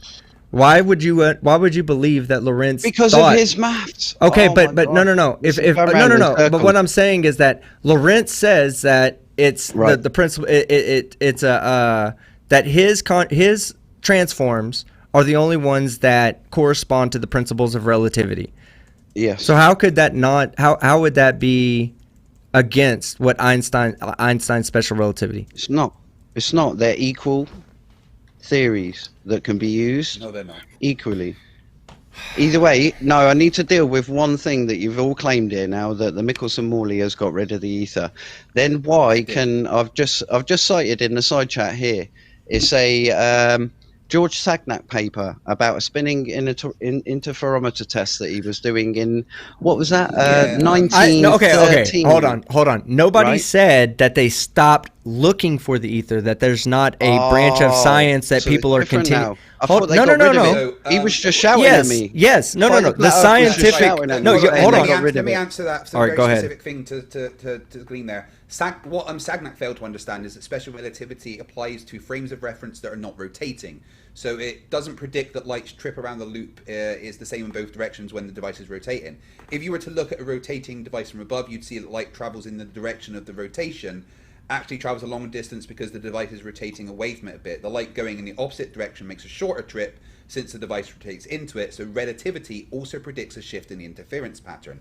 So basically, Sagnac didn't understand the implications of what he was doing, and it was then explained by Einstein, and nothing that Sagnac did confirmed the ether in any way.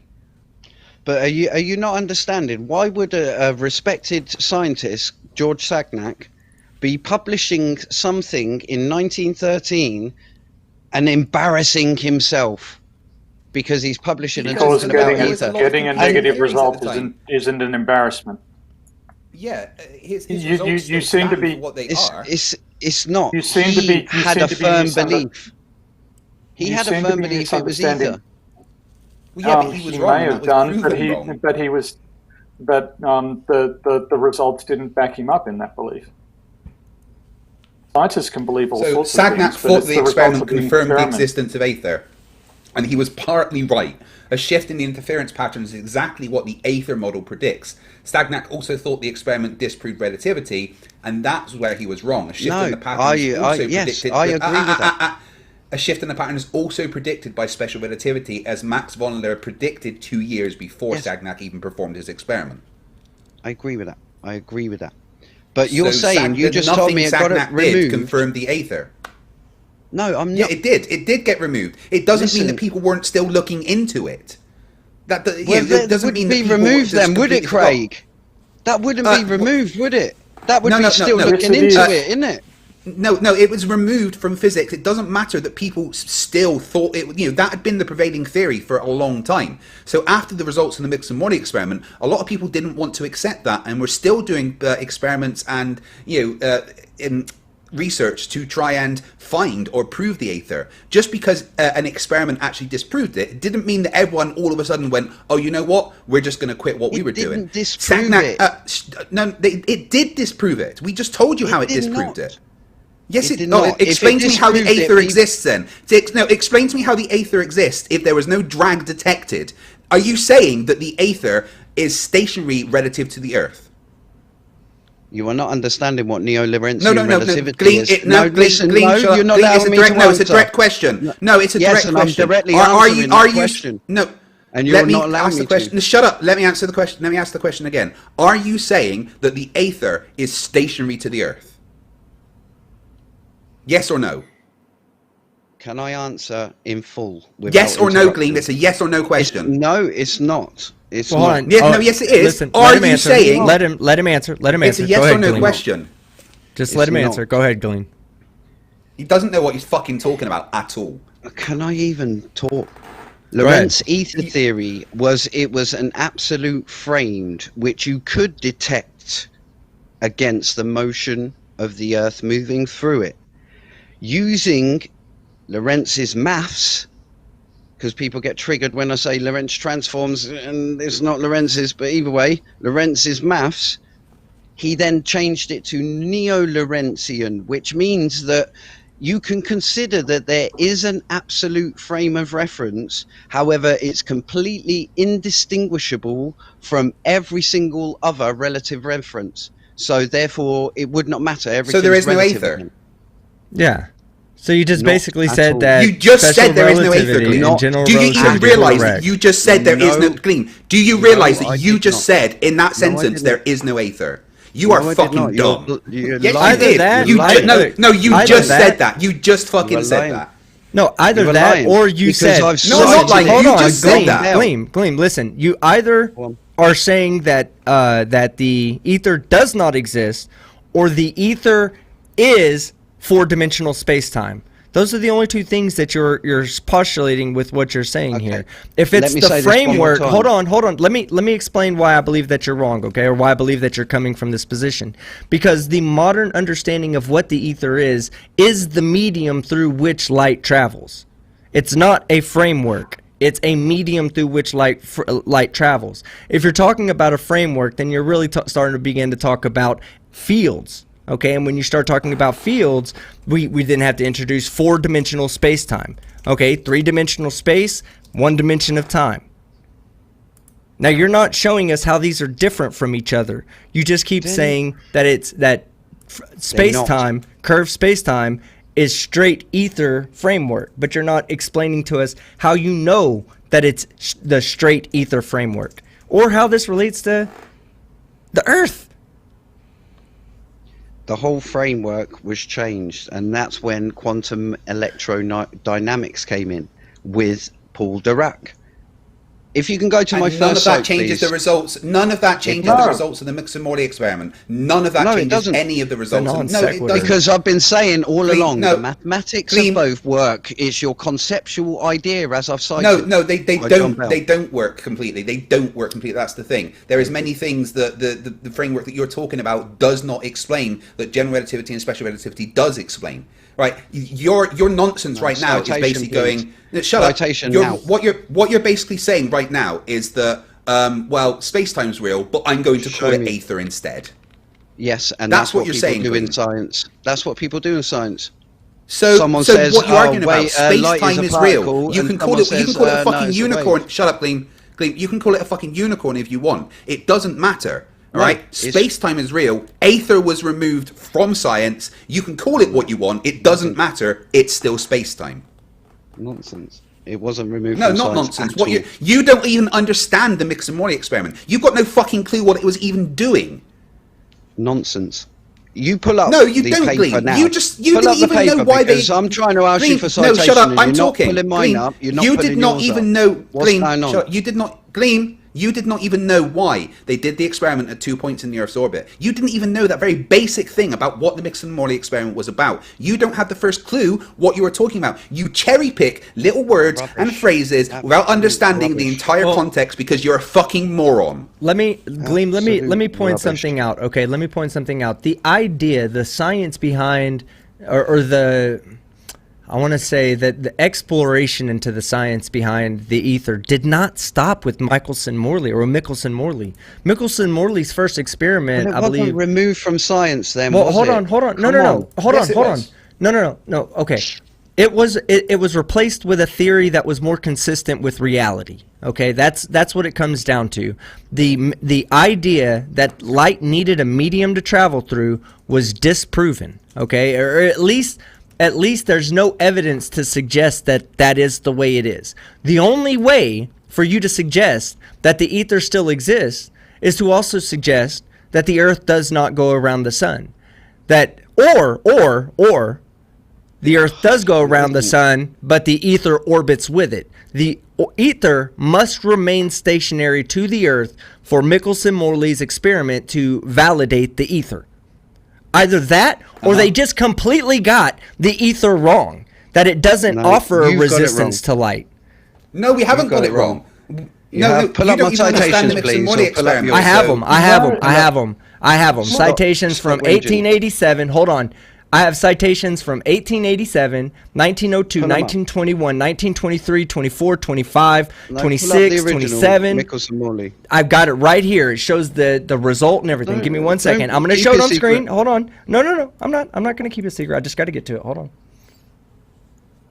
This is a history of the Michelson-Morley experiments that have been conducted. And I'm going to show you. Here was the original one, 1887, all the way to 2015. They have explored the concept of the ether all the way up, at least until 5 years ago. I don't know what they've done since then, but here's something that you can go and see for all the experiments. Most of them have links to the actual experiments. And here's the thing. They all get different values.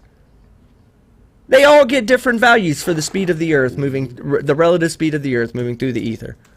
No flat earther has ever tried to even explain that. Why do we get different values? If the Earth is relative to the ether, it's at a standstill, we should get the same answer regardless of, whether we do the experiment in 1950 or 2010. I think I've been giving Gleem too much credit. I didn't realize that he literally just cherry picks things and then tries to explain it without understanding any context. You're just chatting Gleem, shit. No, I'm sorry. No, Gleem, you don't even know what the Mix-and-Morley experiment. Therefore, you are unqualified to talk in this conversation. No, you don't. You didn't even know why they did it in 2 different points in the orbit. You are unqualified to talk about the things that you are trying to talk about. Nonsense. No, not I have nonsense. just cited 3 Nobel Prize winners. And you were cited me that nothing said apart from the measurements of ether. Apart from the actual Mix-and-Morley experiment and the results of it, which said there was no ether. Rubbish. You have not showed me that. No, not You're a rubbish. liar. No, that is the results of the Stop Mix-and-Morley lying. experiment. That there is Show no me ether. it now. Unless Show me the paper now. Pull up the paper. the paper says I'll get you the link. paper says that the American results Institute either of say. Physics. Gleem, shut your mouth when I'm talking. We'll go through it right now. The paper. The paper said one of two things: that the aether didn't exist, or the aether moved with the Earth. That was the only results that came out from the Mixon-Morley experiment. So which one are you claiming? I'll give you the exact page right No. now. Gleem, I've asked you a question. Please answer the question. Which one of those two things are you claiming? I'm claiming the Neo-Lorentzian version where there is an No. frame I asked you a very specific indistinguishable. question about the Mixon-Morley experiment. Listen to the question. Don't try and change the subject or baffle about anything else. Do you think that the Mixon-Morley experiment You're steering me down disproved the your ether? path. Or will you It shut did up not and answer disprove the question? ether. No, it did not. Do you? No, it didn't. Well, okay, right. So then you think that it proved the ether moved with the Earth? No. Is that what you're saying? It Because that's the only proved two options. nothing. It proved no, not at all. It proved No, that absolutely. that No, sorry, you don't Lorentz- get to change what the results were. Listen, I'm not letting you. listen. No, shut up. Those are the two you're not results. letting me Those are the fucking only two answer, options mate. that you get. I'll Those are give the you a only chance, two Gleem. options you Hold get. on. Which one is Go- it? Hold on. Gleem, fight, which one is it? Fight. Hold on. Fight. Re-ask your question, and Gleem, I'll let you get a full chance to answer it. Go ahead, fight. There is only two answers here, Gleem. You don't get to say anything else, okay? Either you think that the Mixon-Morley experiment disproved the aether, or you think that the Mixon-Morley experiment proved that the aether was stationary to the Earth and rotated around the Sun with the Earth. Which one of those two is it? Neither. Well, then you don't know what you're talking about in the slightest. He's not qualified now to can even I answer proper? discuss this. Can I No, answer you proper? don't get to Yeah, because hold you're on. a fucking idiot. Explain Oh my why. Explain why you think that there's a third option that Fight the Flat Earth didn't give you just now. What's the third option that he forgot to give you? Because the Michelson-Morley only disproved the absolute framed ether. The relativistic. So then you're just saying aether is hang on, I have not space-time. finished. I have not finished, chatty. Yeah, the relativistic ether theory lives on in Neo-Lorentzian theory. So basically you're saying it's space-time then? Yeah. They are Which means that you're just changing the Okay. names of things. Gleem. So okay, Gleem. No, Gleem. there Give are me- two hold different on, Gleem. No, Gleem, that Let is me- it. Are Shut you up, not let me ask you a understanding question. that? No, let me Shut ask up, you a Gleem, question, you're fucking Gleem. stupid. Gleem, let me ask you a question. What? How? Because there's Give two me different concepts in science. Gleem. Let me ask you a question, okay? How can you disprove the theory of general relativity? Give me an example of or a way to disprove it. In order to disprove it, you have to have something which replaces it. Now, general relativity is... Listen, general Hold on. relativity and relativity on a whole, we know is wrong. I'll let you It's answer, an Tony. It's an Go ahead, Gleem. approximation. It does not describe reality in its fullest. Which Alright, is go why ahead, I we mean, all need... the recent experiments that proved Einstein right, Okay. I'm going to disagree with you, but So- whatever. So which is- Hold on, Gleem. So Go ahead, Tony. There are a couple of points to raise here. One, you don't need a replacement theory to know that a previous theory is wrong. You just need an experiment that is inconsistent with that theory. That's point one. Point two is that science is constantly developing and evolving. Science is not the process of vomiting a single theory that explains everything everywhere. There will be, almost inevitably, there will be circumstances where the current theory is inadequate to explain what's going on. At that point, the theory needs refinement and reassessment. But what it does not need is complete abandonment. We have not abandoned the Newtonian theory of gravity. It's still used because it's accurate enough in most applications that I'm familiar with. Cosmologists and astrophysicists use general relativity because they need it in order for their calculations to be accurate enough. But an engineer doesn't need anything. He just needs to know that stuff falls downwards at a constant rate of 9.8 meters per second squared.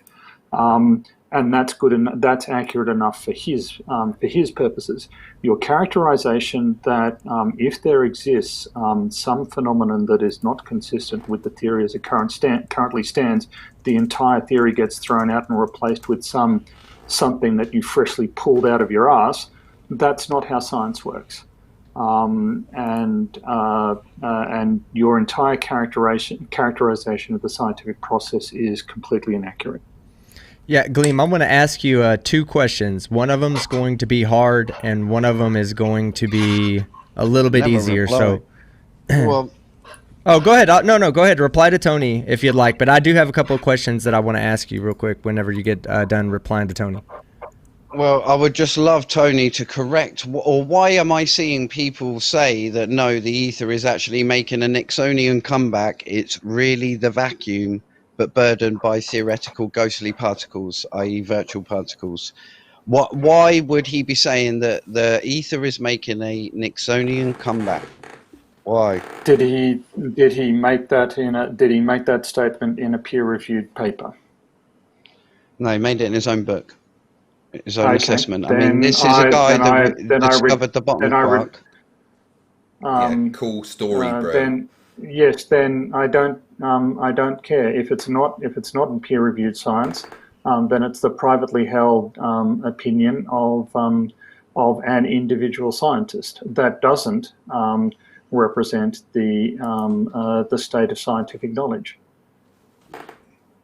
It hasn't been experimentally verified. It hasn't been tested. It hasn't gotten past peer review. It's not accepted science, and don't try passing it off as though it is. It's that. To take a quote from Professor Dave, a book says a thing. Yeah. But that's mostly about religion, but yeah. I know, but it fits here. Yeah, it does. Okay, now, Gleem, I want to ask you 2 questions. I can't believe what I'm hearing here, but yeah, go on, carry on. Let's have some more fun. Well, I mean, he has a PhD in believe. geophysical sciences, so I would assume excuse me. Excuse me. Yeah, it's a branch of physics. In the chat okay, to come in because I can maybe arrange that for you, Gleem. I don't think that Professor Phil Bell just can't join because of inconvenience. I haven't even asked Clive Wells. Clive, if you're out there and you'd like to come in here and offer your educated input, by all means, you're welcome to come in. Message me on Discord right now, and I will send you an invite. But okay, but before he comes in, before he responds. What I'd like to do is I'd like to ask you 2 questions, okay? One of them comes from Professor Phil Bell. I'll ask that one second. Sure. My first claim is this right here. You've claimed in here several times now that general relativity is incorrect because it's not consistent with quantum mechanics. First off, you agree, correct? Yes, because that's why we're looking for quantum gravity. Yes. Understood. Totally agree with you there. Now, at the same time, you're telling me that you do accept ether theory, correct? Yes. Okay. Can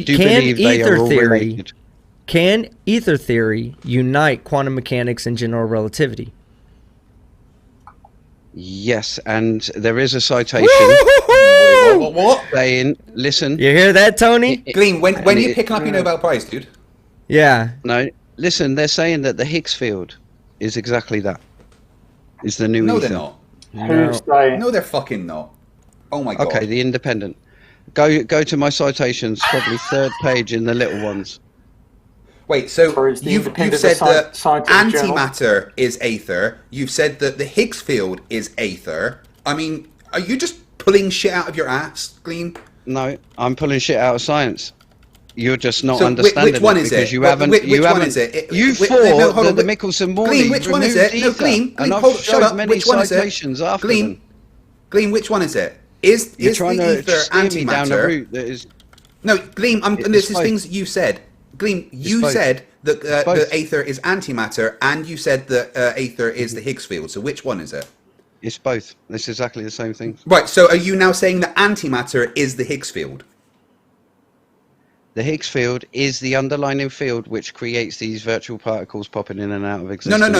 That's not what you said. You said antimatter is aether, and then you said Higgs field is aether. So are you saying that the Higgs field is antimatter? Oh, do you not understand what I just said? The Higgs field is the underlying scalar field, and to understand that exists, you have positive energy popping in and out of existence. Created from the Higgs field. That's absolutely not the same as saying that. Okay, well, either way, pull up my citation. It's independent. It's a newspaper. I'm still waiting for you to answer my question, Gleem. Yeah, but Gleem, you also said that they're positrons. I'm answering it with a citation. But Gleem, you're saying something else. Virtual particles. You also said virtual particles were positrons. They are. Yeah, I don't think you know the difference between virtual particles and antiparticles. Oh, God's sake. Well, tell me the difference. Go ahead, Gleem. Go on. I want you to pull up the citation that has got... it's literally got the independent as the first one. It's going to be one of my last 5. No one's tackling any of these. They're just saying, they're chatting shit. What's the point? No, back a bit. Yeah, because they're not peer-reviewed science, so we don't need to fucking answer them, Gleem. They're Nobel Prize-winning scientists, for God's sake. Yeah, it doesn't mean that the things they've said is all peer-reviewed science. Gleem, that's not how this works. That's not how any of this works. Look, if you're just going to be begging me for peer-reviewed science when you're not understanding it all. Oh, yes, I mean, if you're I'm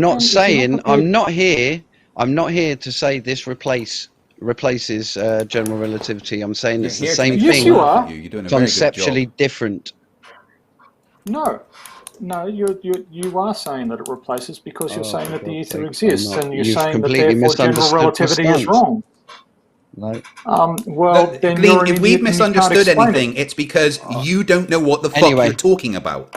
Okay, if I didn't know what the fuck I was talking about, why is it saying the Higgs field is the new ether in the independent? You probably missed the entire context, like you do with everything. Okay, let's load it up. Let's load it up, team, please. And so, just answer me one question. And you make me understand this. No, you've got to make me understand just answer me one quick question. Just answer me one quick question. Is the independent some peer-reviewed science? No, it's just evidence that it's viewed as the new ether. It's not then. Oh, that's weird. Okay, but it's not going to just not cite scientists, is it? Or are they just going to make shit up? Is everything that every scientist says peer-reviewed science? Is that how this works?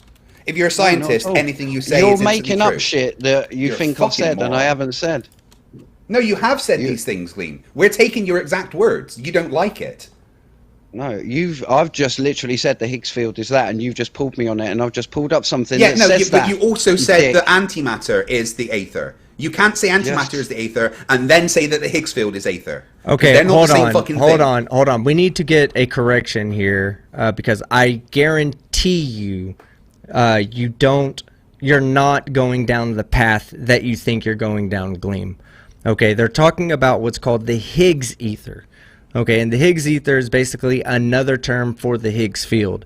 And what it does is it gives fundamental particles their mass.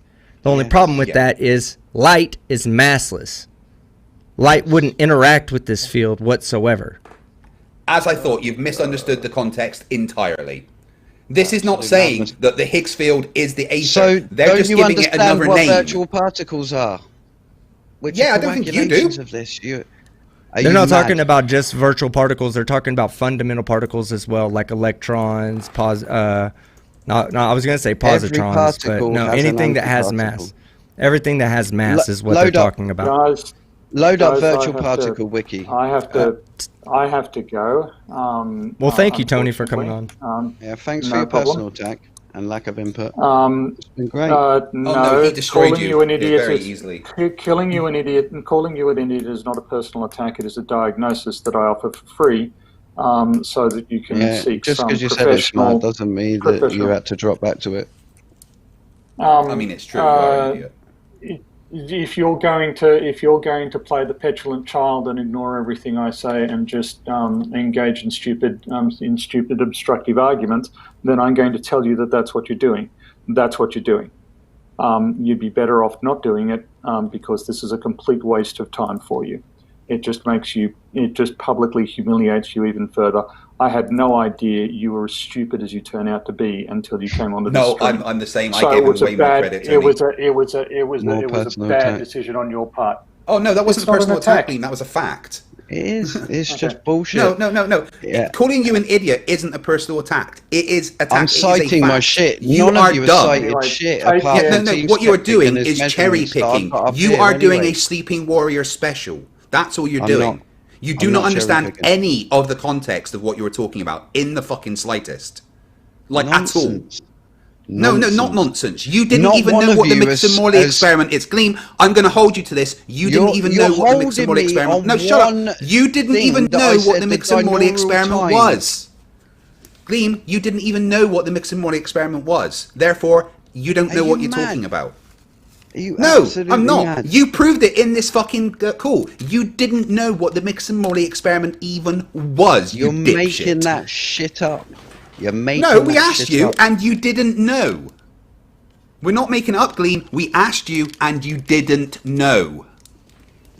So, what I'd like to do now, Gleem, I'd like to carry on moving forward. Like do you understand now how even that article is not talking about it being the ether, the luminiferous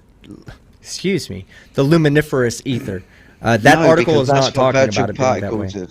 Yeah, that's what gives things. Okay, mass. but now you're conflating two different ideas. I put it up on the very first. No, hold on. The very first slide, you've got two different equations for mass Gleem, and light. Listen, Gleem.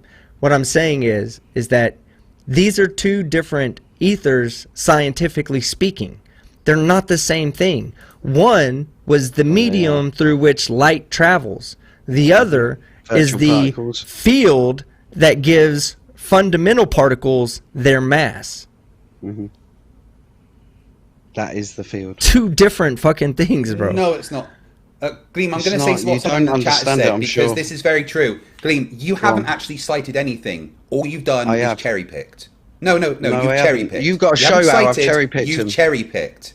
You have cherry-picked. Because you don't understand the context. I just showed what is the context then? Tell me. This aether resolutions, number one, the Higgs field is a new aether, right? We just showed you how said that you was cherry-picked that title because you don't understand. It is bullshit because it's not saying that the Higgs field is the aether. They're not saying that. Ether. No, they're not saying that it's the aether. Blatantly there. You're lying. Again, you don't understand the context. You are cherry-picking. They are not saying the Higgs field is the aether. No, I'm not lying, because your aether that you talk about is the medium which light was apparently needed to travel through. That is not what they are talking about in that thing you have cherry-picked the title of. You do not understand the context. Oh, it's the mass giver. You don't understand it. That's what I I challenge you to show me a citation and show me a citation. Show you a citation for what? Yep, saying that the Higgs field is not the new ether. It says in that fucking article. Are you dumb? No, it says it's the new ether. That's the title of the No, they're article. talking about a completely different... Gleem, do you not understand that they're talking about a completely different thing to luminous ether? Completely different. Not even remotely similar in any fucking way. Do you realise that or not? You don't understand what you're talking about. So you don't realise that? You don't realise that... Cite it, please. They are cite it so I can look at something, because you're talking The shit. paper that you have given is my citation. Hold on. I'm presenting something real quick. Hold on. I'm going to present something to end all this. Idiot, Gleem. Okay, this is Albert Einstein's. Citing things which go against you. This is Albert Einstein's new ether. Okay, hold on. Hear me out. You're making it up. You fucking dipshit. Space-time is new ether. Yeah. Okay. So, this is Albert Einstein's new ether. He's describing space-time as being the new ether. The paper that you cited from The Independent right here, sorry, while you guys were arguing, I was looking. In sum, the recent evidence regarding the Higgs boson lends support to Einstein's new ether concept. His new ether concept was the concept of general relativity in space-time. Yeah. It supports our position, not yours. Not yours. It's a bloody medium, for God's sake. Oh my God, it's a scalar medium throughout the whole universe. No, is it a scalar or is it a medium? Which one is it, Gleem? They're not the same thing. Well, it's the scalar. It's a scalar across the whole. So it's not a medium. I see it as a medium. I don't care what you see it as. You can't say it's a scalar medium because they're not. No, Gleem, stop. Gleem, you do not get to redefine science. You can't say it's a scalar medium because they aren't the same thing. Show me a citation, please. We just did, actually. No, we literally just did. No, you didn't. It said it's more evidence just because you don't understand it. Concept. Which is again space-time. which is not space-time. the luminiferous ether. You fucking dipshit. Oh my god, they're mathematically identical. No, no, they're not. He rejected the ether, the luminiferous ether. Yes. No, he rejected the luminiferous ether and replaced it with space-time. Okay, four-dimensional space-time. They're the same thing. No, okay, so show me how They to. resolve Okay. Simple question, please. Citation show number me, 3 on mine. Let me ask you a question. You mean cherry pick number 3? I need to know what this. Citation. I need to know what the. You didn't make any citations. Listen, guys. Sorry, I need to know what the Schwarzschild's radius of the Earth is using the ether mathematics. I don't know. It would be the same outcome. Listen. No, you can't. No. No, I want to see the math. I can show you the math. Show me the math, yeah. I can show you the math to support mine. It would be All right, the Gleem, same I've got a question for you. Outcome. In which equation, Gleem, in which equation is ether something we take into account in gravitation, motion, momentum, photonics, photoelectric wave functions, or anything? Anything at all. Any aspect of physics, where do we take it into account? Because if we don't, you're wrong that the maths is the same. Okay, so we take it into account in the magnetic moment of the electron. There we go. In the Casimir effect. There we go. In the hold on, no, because now you're talking about. I pointed out why your definition Again, of the didn't Casimir. understand the context. Hold on, I'm going to show it to you right now, okay? Because I would rather just show it to you, okay? All right, I'm showing my Paint 3D. I know it. Okay, look, we got a plate. And we got a plate over here, right? I know it. Now, hold on. Hey guys, you want to hear a funny story? Hear me out. Hold on. I'm a first grader. All right, so we have virtual particles that happen here, and they're of different wavelengths. You have to excuse my different waves or whatever. Particles? Hold on. We got different wavelengths. They all exist out here, okay?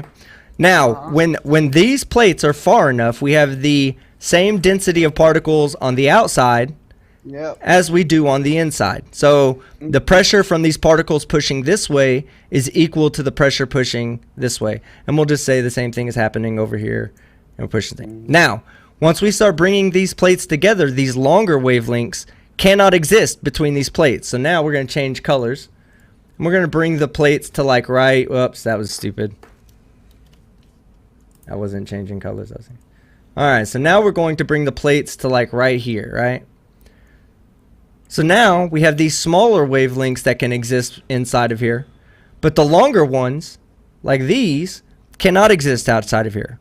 So now we have a particle density on the outside of the plates that is greater than the particle density on the inside of the plates. So the pressure on the outside of the plates is then greater than the pressure pushing out. And these plates then begin to push together.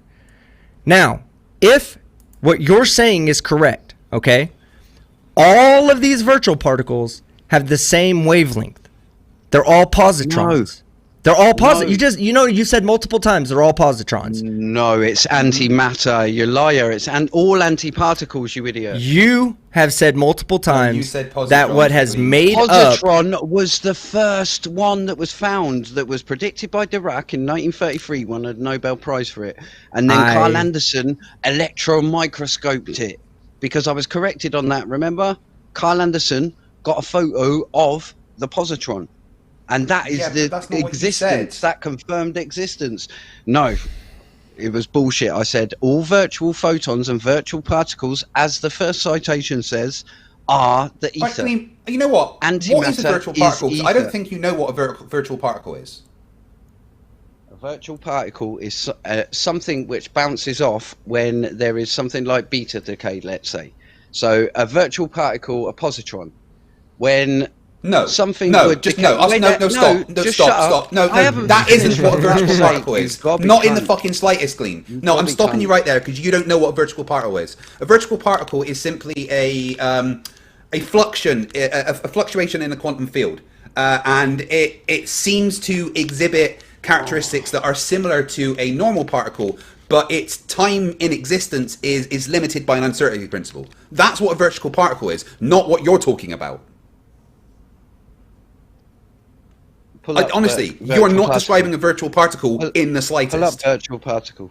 Pull up virtual particle, please.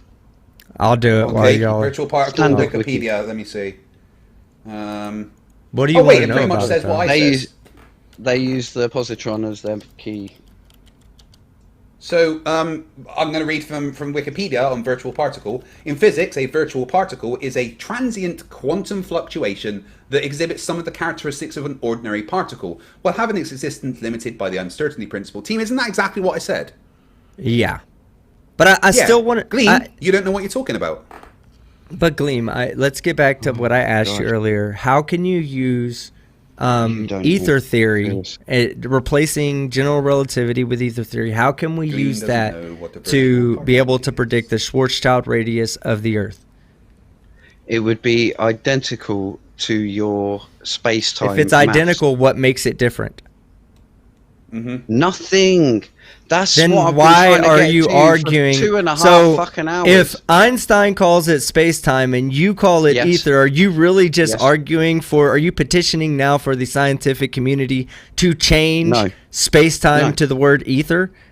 No, because listen, you're not kind of getting this bit. No, just don't interrupt for 10 seconds. You don't understand anything. Well, let me point this one point across. I'm going to interrupt you because everything you say is fucking stupid. Oh my god.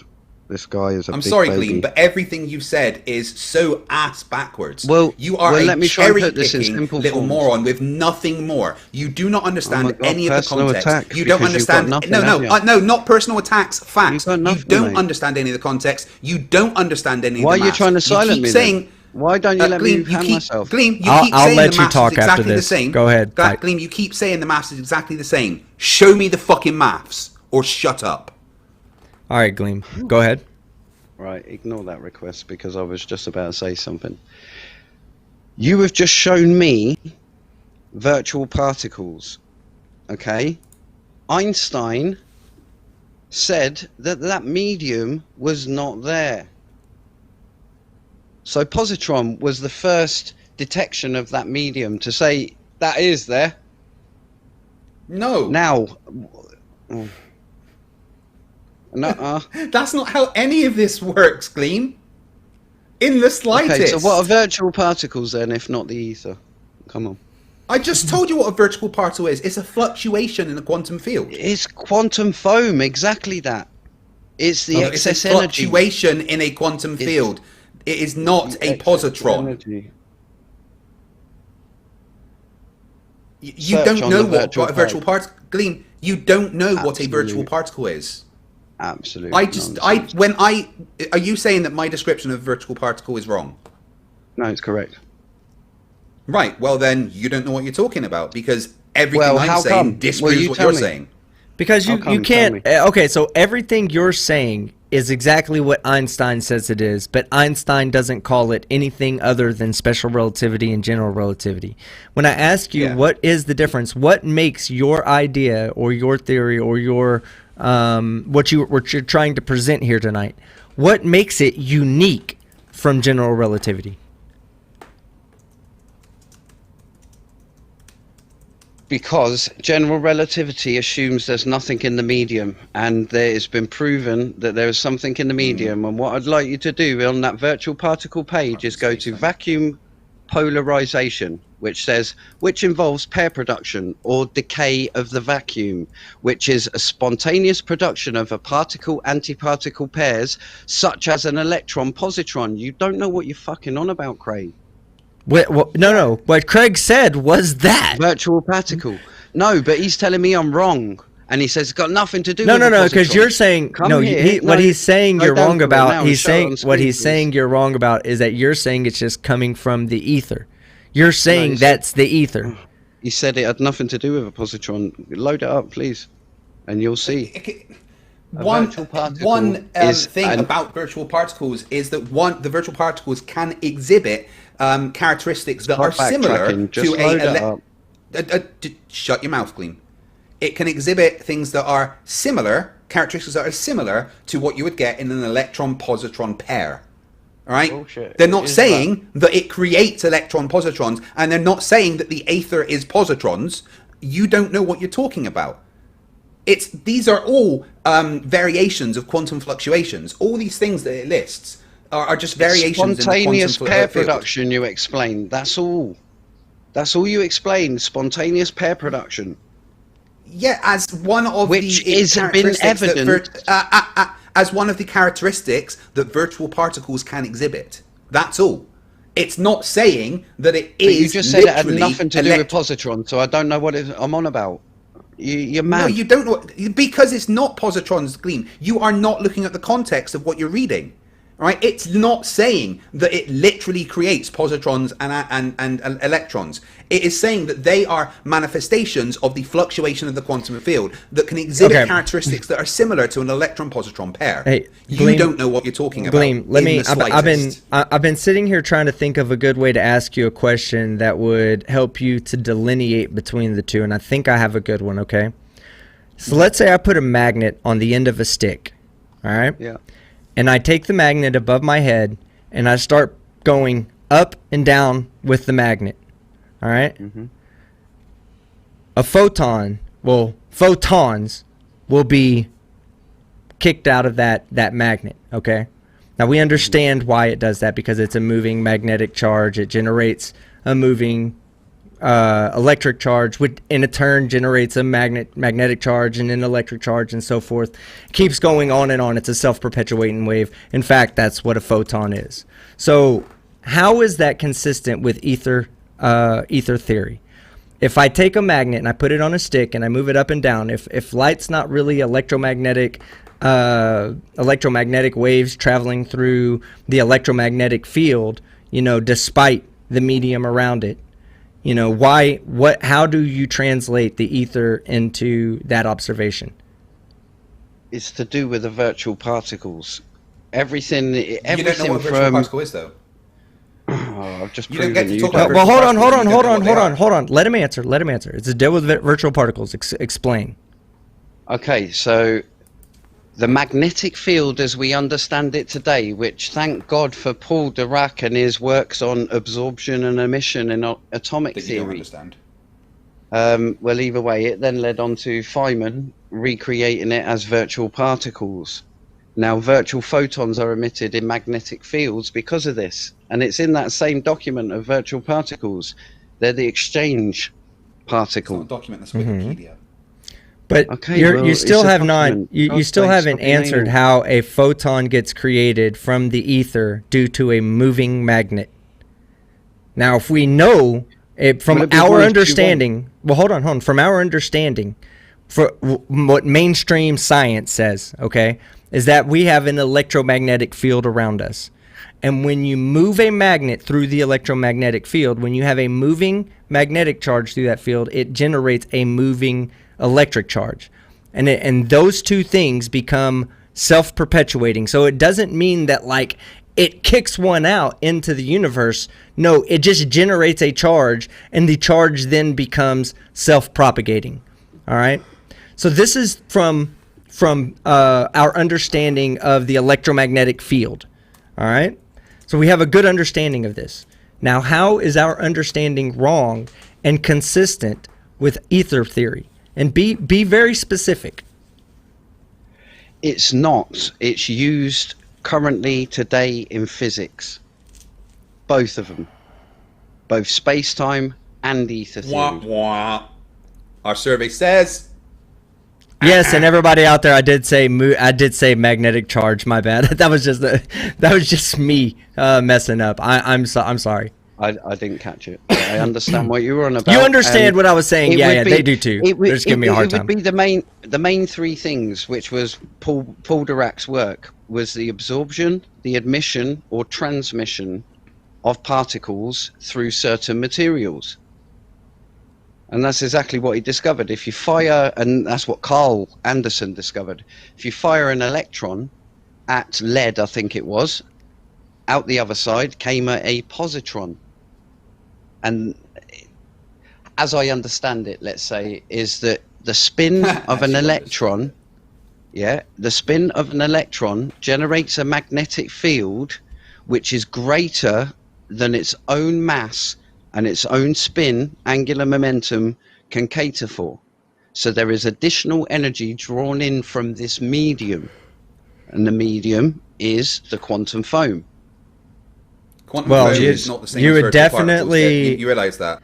Yeah, you definitely have to repeat that word salad for me, because I mean, I kind of understand what you're saying. I kind of understand what you're saying. Gleem, please do me a favor. Define quantum foam. But yeah, that's the thing, though. That's the thing. Hold on, Gleem. So, like, when I try to explain something to you, what I try to do is I try to explain it in the way that I understand it, not as I've read it before, but the way I understand it. Okay, so I don't try to speak. I try not to speak on things I don't understand. Even if you brought up something, I would be more honest and say, hey, I don't understand. Let me look into that, and I can let you know at a future date or whatever. But for the most part, most of what you brought up today, I understand. Okay, so when I ask you to explain it and be very specific, I mean, work the mechanism out for me. Explain it in a way that I, who have a basic understanding of physics, could say, okay, I understand that. There's no inconsistencies with that explanation. When you just say stuff like, you know, I like I said, I would need to hear your word salad again to be able to really break it down. But but try to explain it as if I'm a 5-year-old, okay? And what I'll do is I'll pick it up from there. The only way I can is Einstein removed the ether. I agree with you. He did not need it. Yeah, it's a conceptual change. Did not do any different shit. Now we found that there is a medium, and we call this virtual particles, which are the antiparticles of real particles. No, they're not. Wait, hold on. What did you just say? He said virtual particles are the antiparticles of normal particles. Gleem, do you really think that? I'm not trying to be rude or mean to you, Gleem, okay? This is what the vacuum polarization is. Okay. Vacuum polarization, which involves pair production or decay of the vacuum energy. Okay. So which is spontaneous you have pair essentially production of particle-antiparticle pairs. You have essentially you've rewritten a bunch of theories, accepted theories of science regarding charge conservation. Charge conservation, momentum conservation, a lot of things. This is why excuse me, but I'm not. This is why Do you think electrons actually spin? Sorry, I just want to. Do you think electrons actually spin? No, Richard. Dirac, who invented the spinner, which is just a representation of what direction it would. It's an actual probability cloud, for God's sake. Okay. Now, please define for me quantum foam. Quantum foam is the collective nature of virtual particles. There we go. No. Not in the slightest. Quantum foam is fluctuation of space-time on very small scales due to quantum mechanics. It's not the same as virtual particles being created due to fluctuations in the quantum field. They're two very different things. And again, you have shown how little you understand. Nonsense. Quantum mechanics is background dependent on this exact same thing. Gleem, hold on. No, stop. You don't get to tell me that... It was John Wheeler that done it. Gleem, hold on. You don't get to tell me that what I have just said is nonsense when I have quoted you exactly what quantum foam and virtual particles are. You keep interchanging the two like they're the same thing. You keep saying that virtual particles are just antiparticles. You haven't the slightest clue what you are on about, at all. You cannot define a virtual particle or quantum foam. You didn't even know what the Mixer-Morley experiment was about. I'm sorry, but you are a cherry-picking bullshitter. I'm just about to cite you wrong. No, you don't get to just say I'm wrong when I am not wrong. About to cite you everything you have said is wrong. Stop panicking. Everything you have said is wrong. Every citation you have used is out of context. And nothing you have said is right. Let's try this one. If you can't answer me this one question, no, you're changing topic now. I need to answer the other one first. No. Answer me one question. Otherwise, you don't know what you're talking about. Quantum foam, you're panicking. No, I've just told you what quantum foam is. We're moving on because I want to ask you a question to determine if you know what you're talking about. You were wrong. No, I need to cite that you don't know what you're talking about. I'm answering you a question. I'm asking you a question. Shut the fuck up. In which equation is aether? In which equation is aether something we take into account for gravitation? For gravitation, it's Lorentz Yeah. ether theory. Oh my god. No, which equation is ether something we take into account in gravitation? Don't just say Lorentz ether theory. Tell Okay, me it's Lorentz which equation transforms. is ether something we take into account in gravitation? Lorentz transforms. No, that's not ether. You're just saying All right, Lorentz all right, transforms. all right, I'll so- ask you a very so- specific question. Right. Yes, Can yes. you Use load the, He doesn't know what he's talking Yes. about. Yeah, Lorentz exactly. You transforms, don't. I You don't. answered. No. No, You don't I know what you're talking answered about. straight Hold on, away. Gleem. You Answered don't know what straight you're away. talking about because I already asked you this Let's one just say- question. Hold on, I already asked you this one question.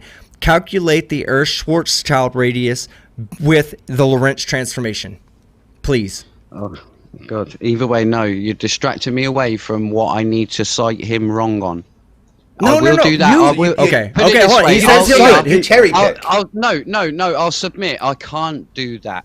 There we go. I can't do that. Because it can't be done Now- because you're wrong. No, listen. Now, please, Team Skeptic, can you load up quantum foam wiki page? Yeah, give me 1 second to pull it up. And I just have a question. What is the antiparticle of a virtual photon? Since virtual particles are antiparticles of normal particles, what's the antiparticle of a virtual photon? No, the virtual photon is the antiparticle of a photon. Anyway. What the fuck did you Anyway. just say? Anyway, please, can we just not distract it? Go No, to the come on, quantum foam. Are Gleem. you on it? What you just said is so Hold on, stupid. I'm pulling up his. We'll go back to Hold it. on, we'll go back to it. We'll Yeah, go I want to address that. Because I don't believe. As He's soon as dumber I than knock you thought, on team. He's actually dumber than I thought. Okay, come on then, let's do Gleem, I this. knew you were Okay. stupid, but I mean, I didn't realize you were this stupid. Yeah, okay, whatever. God, this is exactly what what's his name? Fight said earlier. The same thing. Hold on, I'm pulling it up. There you Got go. to go to relation to other theories. Look right at the bottom. Okay, I'm sorry. Relation to other theories. Right at the bottom, I don't see that. Do I need to go to the Wikipedia The page vacuum itself? fluctuations provide Oh. vacuum with a non-zero energy known as vacuum energy. Yeah, that's not saying that quantum foam and virtual particles are the same thing. Again, you don't understand the context. And So I do what want to say are- that. Hey, I what want to say are something Quantum fluctuations, for God's sake. before we get to that. Okay. Here's what I want. I want to say Saying this one thing. fucking- The oh off my topic. God. Off topic. I want to Don't. say thank you to Where's Wally and to Wolfie6020 who are both in the chat right now. I want to say thank you to both of those guys because Where's Bring all Wally them and on.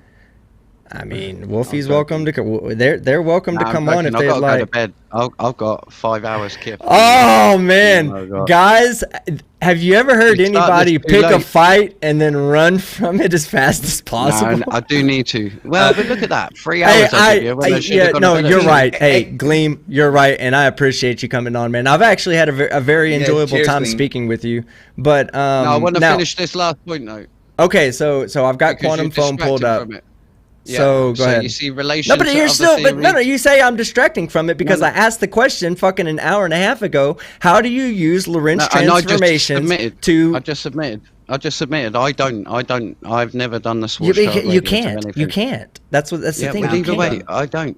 Well, either Okay. way. either way. Relation I'll to look other into it. theories. I'll look Right there, I into see it. Relation Yeah, to other so theories. The vacuum fluctuations. What do you think those are? Click Those on are it and virtual let's particles find coming out. into and out of existence almost Wow. instantaneously. So it's exactly what I said it was. So it's it's the not. vacuum In the slightest. fluctuations. No, you said Oh you said my. virtual particles were antiparticles to real particles. That's what you said. No. He said It's what was not. quantum And foam, then you I said said quantum it's the foam is collective the same medium as- of virtual particles popping in and out. Virtual Look. particles aren't a medium. Oh my God, it says, with an incomplete theory of quantum gravity, it's impossible to be certain what space-time would look like at small scales. However, there's no reason that space-time needs to be fundamentally smooth. Yeah, It non is possible. sequitur. Wait there, hang on. No, it's here. It is possible that instead, in a quantum theory of gravity, space-time would consist of many small, ever-changing regions which space-time are not definite, but fluctuate in a foam-like manner. And these And that space-time is not the same fluctuations as are the virtual antiparticles. particles. Oh, it bloody is. You're a lying scumbag. No, it's really not. Quantum foam, and the quantum fluctuation that causes virtual particles to pop in and out of existence are not the same thing, Gleem. Otherwise, they would be called the same fucking thing. Citation. No, John Wheeler just said citation is that one's called quantum fluctuation and one's called quantum something. foam. There's my fucking citation, you moron. They're not the same thing. Rubbish, no, not rubbish. Why aren't they the same? Gleem, Gleem, why aren't they called the same thing? Gleem, why aren't they called the same thing? Because one means collective and the other means individual actions. So they're not the same thing. Yes, one is a collective of the other. So they're not the same thing. It's a descriptor of the same thing. For fuck's sake. No, it's not. Otherwise, they'd be called the same thing. Oh no, they wouldn't. Is a banana an apple? Right, you're saying is a banana an apple? Why are Gleem, is a banana an apple? Person? Gleem, is a banana an apple? Gleem, I'm asking you a question. Is a banana an apple? Two different things. Two different things. Oh, we're talking just like the two things you're talking about here. The same thing. No, not at all. They're the same thing. No, they're both One's fruit. A collective. Well, actually, banana's technically a berry, but no, you're saying why are people not person? That's what you're saying. Yeah, you're being a gorp. Gleem, yeah, you are. You're being quantum foam is very different from virtual particle creation. They are not the same thing. Again, you have taken things completely out of context. You don't understand the science around any of it. And I'm going to keep going back to this, but you didn't even know what the Mixon-Morley experiment is. Therefore, everything you've said is wrong. It's not rubbish. Gleem, we asked you and you didn't know. You're panicking. Excuse me, I'm not panicking. I am pointing out that you didn't know what everything the Mixon-Morley experiment is. I'm going to hold that. No, Gleem, I'm going to hold that over your head. Every time you say anything in any chat, I'm going to hold it over your head that you didn't know what the Mixon... Gleem, Gleem, stop. I'm going to point out every time you pop up that you don't know what the Mixon-Morley experiment is. Gleem, can you shush? I'm talking. You don't know what the Mixon-Morley experiment is. This is a fact. You have demonstrated it today. Every time you start spouting this crap, I'm going to point out how you don't even know what the Mixon-Morley experiment is. Therefore, you have no business talking about any of this. Once you learn what the Mixon-Morley experiment actually was, maybe come back and try and have a conversation with the adults. Gleem, I'd like to take this. I'd like to take this back to the quantum foam talk. Okay. Now, what is it that you and Fight are in disagreement upon? He doesn't think they're the same thing. There we go. I think he says that virtual particles and this is what I think are the same thing. I think the vacuum energy. Okay. Yeah. Go ahead. Is the collective name for this quantum foamy-like character of multiple virtual particles popping in and out of existence, annihilating each other. Which is excess medium that Einstein did not predict or consider in his theory. Quantum foam is simply the fluctuation of space-time on a very small scale. That's all it is, Gleem. Why is it foamy? That's just a name for it. Just like dark matter. You know, we don't really know what it is. It's just a name that's given to something to make it sound funky. Is it because there's different things fluctuating? Like different vacuum particles. Well, I think y'all are both. I think you're okay. So I think the way to best explain it, Gleem, is to say like this: like the quantum foam is the entire collection of all virtual particles. Okay, so when we say everything across the universe collectively, the virtual particles are known as the quantum foam of the universe. That's it. Yep. So do you believe that that virtual particles come out of the quantum foam? Is that what you're saying? Yeah, this is in what they've done. Okay, they do not come out of the quantum foam. They are the quantum foam. No, they are. That's what I'm saying. They particleized the ether. There we go. That's not, but it's, you don't, no. Everything you see an anti. No. Everything you see an anti-particle. So wrong. No, that's where you're wrong. Okay, so it's not, they haven't particleized. Citation, please. Citation. Because... well, I mean, you need to provide the citation. You need to provide, no, hold on. You need to provide the citation that says that what the ether is the particleization of space-time. Because that's what you just said to me. That was what Paul Dirac did. He made quantum physics. I've already given it. It's number 2 in the citation. No. He said, Go to pull that up, fight. Pull that up, fight. it was. He said, because not there is mentioned once a there. because Again, there is I a addressed vacuum this. energy. I addressed this already. None of you have addressed any. Well, of it. hold on. Oh, was this? Oh, Seriously. let me. I addressed one of them. I thought this was it, or I addressed 2 of them, but I thought this Yeah, was the one of only the thing citations. that you've addressed is, this isn't peer reviewed, and it's No, I didn't known say that. science. I didn't say that I'm part. going to I stick actually. with that. If it's not Okay, go peer ahead. reviewed science, then it really fucking doesn't matter. You know, people can say whatever they want in their own little books. It doesn't mean it's fucking science, Gleem. You don't understand what science is, do you? Oh my god, you're like You don't, Nathan, do you? mate. But anyway, so he's No, you basically don't saying understand here. what science is, do you? Come on. Yes, I do. I understand really don't. what has happened in science.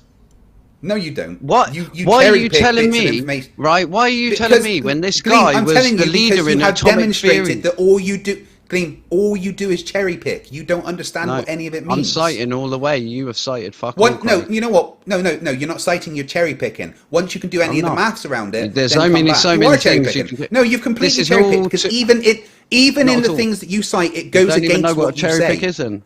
Rubbish. Yeah, Rubbish. you have been cherry picking because even No, in the rubbish. citations that you have How brought am I up, cherry picking even this? Go on. even because if you actually read all the things that are around it, it doesn't back up what you are saying. Oh my god, read it. It says, thus, with the new theory of All right, electrodynamics, Gleem, we're rather forced Gleem. to have an ether.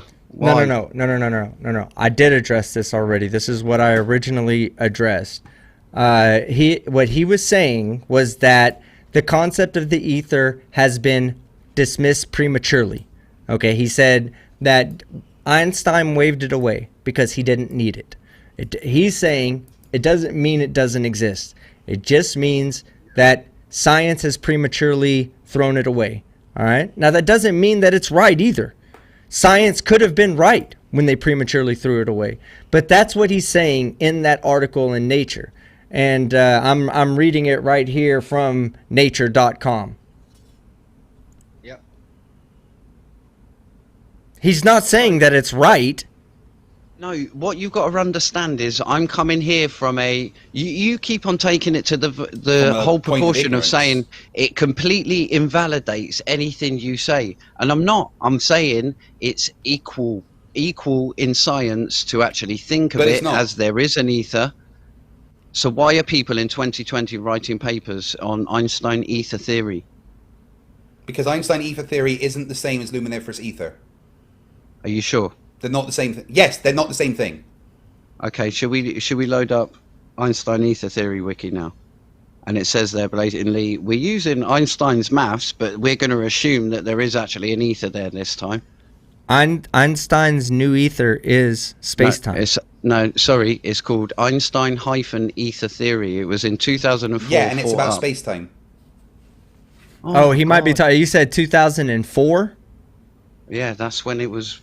Einstein wasn't. physics. Einstein wasn't alive Yeah, in Einstein 2004. has been dead for a long Oh time. my God! so that's Yeah, not you know anything to the Einstein. physics lives on after Einstein. You idiots! Yeah, but it's not really some of the Einstein. Load it came up. with, is Just it? load it up and stop being stubborn little babies. Taking your toys out your pram. Einstein ether I'm theory. still waiting for you to answer one of my questions about, how Einstein can we- ether theory. No, what- because I'm which destroying equation you is right ether now and you're taken into panicking account? and You changing haven't the destroyed topic. anything, Gleem. You cherry I'm pick, and that's all destroying you you now. do. No, I'm not cherry haven't picking. I'm destroyed leading you anything, all the Gleem. way through No, the process. Gleem, you have destroyed yourself with every time you've opened your dumb mouth because all you do is cherry pick. Yeah. Okay, Yeah, so absolutely. look, I'm looking into this. I'm trying to read as much as I can on what Dirac said in the paper. Dirac, he suggested, and I think he's probably right here, that okay, so basically, let me explain what he was saying. He was saying that if the random fluctuations, let's say, all had a direction, for lack of a better word, let's just say they all had a direction to it. There was no randomness to it, okay? Then you would have light that would travel in one direction at a different speed than it would in the other direction because of the medium, it having to travel through the medium. All right. But he also said that if the vacuum was uncertain and spread over many velocities in a symmetric way, it would not violate the principle of relativity. Exactly. So it still is consistent, even though, but it's not replacing relativity. It's saying that married the two up. Married the two what? No. Dirac did not come up with a solution between quantum mechanics and general relativity. He did not do that. You don't need to say that. Please. Citation that he did. This is the number. This is one of the number one questions in science right now. The person that can unify the two theories, the two most highly successful, or I would say most highly, very, very, very highly successful in scientific theory, which are inconsistent with one another. There's a Nobel Peace Prize waiting for the man or woman who designs that, or who comes up with that. No, Paul Dirac did not. That's. Yes, because what do you think quantum gravity is? Equation. Are you telling me that Paul Dirac has came up with a solution to a unified field theory that is consistent with quantum mechanics and general relativity? Oh my God! Can you listen to me? I'm asking you. The Dirac equation. Gleem? Yes, the Dirac equation, but it's not covering gravity. Right, so it's not unified field theory then, is it? No, it's not. Because so why do you need believe quantum in it? gravity. This, I was just saying, he basically conformed Schrödinger's equation. Yeah, would only work with one thing. Okay, he made it so it was multi-dimensional with 4 spins with these particle pairs. Yeah, and that's why his equation is seen as the most beautiful equation by physics, as reported in BBC. So look up the Dirac equation. It's the relativistic wave equation, which I would resolves argue that the Schrödinger's superposition. equation or Heisenberg's uncertainty principle, de Broglie's wavelength is pretty fucking useful. What they won. That is what they won. I'm not. Yeah, several of these people. Yeah, but several of these people that I have just mentioned also won Nobel prizes. No, he won it with Schrödinger. That's what I'm saying. I'm not. Okay, no. I'm not disagreeing. I'm saying that there are equations that I'm sure are just as successful as Paul Dirac's equation was. Okay, well, why? Put it this way: the BBC done a survey on physicists, and they come together and said that Dirac equation was the most beautiful equation in physics. Sorry, it wasn't my thing. Most beautiful? Most beautiful? Well, that's a whole Yes. different equation. I mean, that's a whole different thing I right mean, here. this When we're guy, talking about Paul- success, we can measure success quantitatively. When we're talking about beauty, that's just a subjective viewpoint. If BBC was being subjective about the Dirac equation, then by all means, they're welcome to that opinion. But the successfulness... That's physicists' opinion. No, but it's just a survey. It doesn't matter even if it's a survey. If it's a survey about their subjective view on equations, that's totally understandable that they would come up with that. But that doesn't mean that it's the most successful equation in physics. It advanced quantum mechanics tremendously. Put it that way. I'm not saying it didn't. But you're still okay. All right, still so don't know what the, Max Planck you're experiment still is. not. Hold on. You're still not tying the two together to where, in a way that a dumb 5-year-old could understand, or an intelligent physicist could understand. I said The Einstein Dirac said equation. there was nothing in the middle, in the medium. Yeah, and we found that there is something, as you just expressed, with the Casimir force. These virtual particles are the medium, are particleized Virtual particles ether. aren't the medium. Oh Nope. my God. Citation. Okay, I just found a citation from alcadion.com that says their number one most beautiful equation is E equals mc squared, also known as the equivalence or the mass energy equivalence principle, not to be confused with Einstein's principle. I didn't even get Equivalence the principle. but go on. Newton's second law is the second one. The Schrödinger equation is the third one. Maxwell's laws is the fourth one. These are other people that are giving their subjective opinion about it. Doesn't mean they're right, does it? No. But it's just a subjective opinion. This is just the wave equation, Einstein field equations, Heisenberg's uncertainty principle, quantization of radiation. You're just looking for me to be wrong, so you're looking up anything. No. I'm showing. No, I'm showing you how ridiculous the argument you just made is. No, you asked me to cite something, and I said, "Look, cite something that's not subjective. Cite something objective that's quantified." No. You missed the whole point there. Then I cited the equation, and then I said, "Well, BBC have done a survey on it, and physicists seem to think it's the most beautiful equation." I don't know what your survey was about, but that'd be cool. Most beautiful physics or most beautiful equations in physics. Well, that's cool. There's opposing views, obviously, then, as science has. But I'm just saying, as reputability, his Dirac equation married up the quantum world with the relativistic world. No, it didn't. No, it did. No, it did. But it doesn't replace gravity. It doesn't replace gravity. That's what I mean. If it doesn't include gravity, then it doesn't replace relativistic effects, because like you still have gravity is a massive part. Okay, so what exactly is the Dirac equation in your opinion? Just explain it in layman's terms. I'm not asking for the direct equation. I could, but I don't think you would understand those terms. Okay, it's the wave equation resolved because there was a problem with it where they couldn't understand superposition of two particles occupying the same space, or same energy state, should I say. Did you understand that or not? I don't think that's exactly... You explain to me what you think it is then. That would be better. Well... It definitely is something that ties quantum mechanics and relativity together. I can agree with you on that. I'm not going to disagree with it. I'm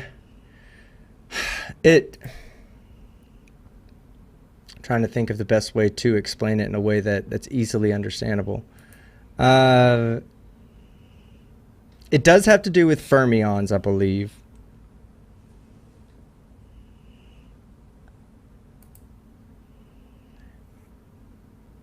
Trying to remember exactly what I'm not one to just go and start reading chat and see what they're saying, but I'm trying to think of a best. It's just a good way of describing the relativistic effects on quantum mechanical equations. That's pretty much the best way to explain it. It's the relativistic wave equation. Yeah, the wave equation, the quantum mechanics. That's exactly what I just said. It allows special relativity to, or the Schrodinger's equation to be to account for special relativity, for relativistic effects. So, I wasn't wrong. Cool. Anyway, we are. But I didn't. Hold on. No. I simply asked you if you knew what it was. No, but you're not telling us how that these two are like. Okay, so what? Let's say I think you need to look let's say this. No. Let's say the space-time is the quantum foam. Okay, how is that different? How is Einstein's equations not still consistent with what we see? Here we go. It's not that. It's to do with how you conceptually believe it. Here we go. Here's one example that I'll throw out there who is not peer reviewed. Science is about how you conceptually believe it. Hang on. No, hang on. It is. Check it. Right? Just hear me out, and then you can argue back. But I seriously need to get to bed in a bit. But there is this guy called Eric Verlinde in the peer review system with a theory that is not peer reviewed. He cannot get it peer reviewed as yet, but it's past stage 1 in as much as it's in the peer review now. And what his theory is called entropic gravity. And what he done is he went back to the fundamental principles of particles, and what he used is these virtual particles popping in and out of existence. He rounded that up without using any concept of gravity. And what he managed to do is resolve into Einstein's GR and get rid of the need for any dark matter. However, he cannot be peer reviewed because you still need dark energy. in that entropic gravity theory. So that is a current theory in science that he's still working on, trying to develop so he can resolve that dark energy bit. Well, until it's consistent. I mean, until it's consistent, it's a great idea. I mean, the way you're talking about it makes it fully researchable. But the moment that they conceptual change, there's no. It doesn't matter. It still must, but still, look, it must do better than general relativity to replace general relativity. It has to do better. It can't just say, we're going to replace this and we're going to call it something else and all the math works. Well, how do we know that you're just not taking the one concept and rewriting it mathematically so that it looks as if it's a completely different concept? Yeah, I don't know. I don't know whether you've looked into lambda CDM model on a cosmological basis. I haven't. Just knowing what you're saying that, I know that I haven't. Lambda CDM is in Einstein's equations. Lambda is the actual cosmological constant. Yeah. I know. Okay, I'm sorry. I thought you were talking about something else. Yeah, just to put it in layman's terms, lambda is dark energy. CDM is cold dark matter. So that is a modification of basically assuming that general relativity is correct. However, also assuming that there is this thing called dark matter and dark energy. Yeah, but even if it can account for that, it also has to be able to account for everything that comes along with general relativity. General relativity is not just like some like, plug in a few numbers and out comes another number. No, it's a complex equation that takes many things into account and comes up, uses tensor math to derive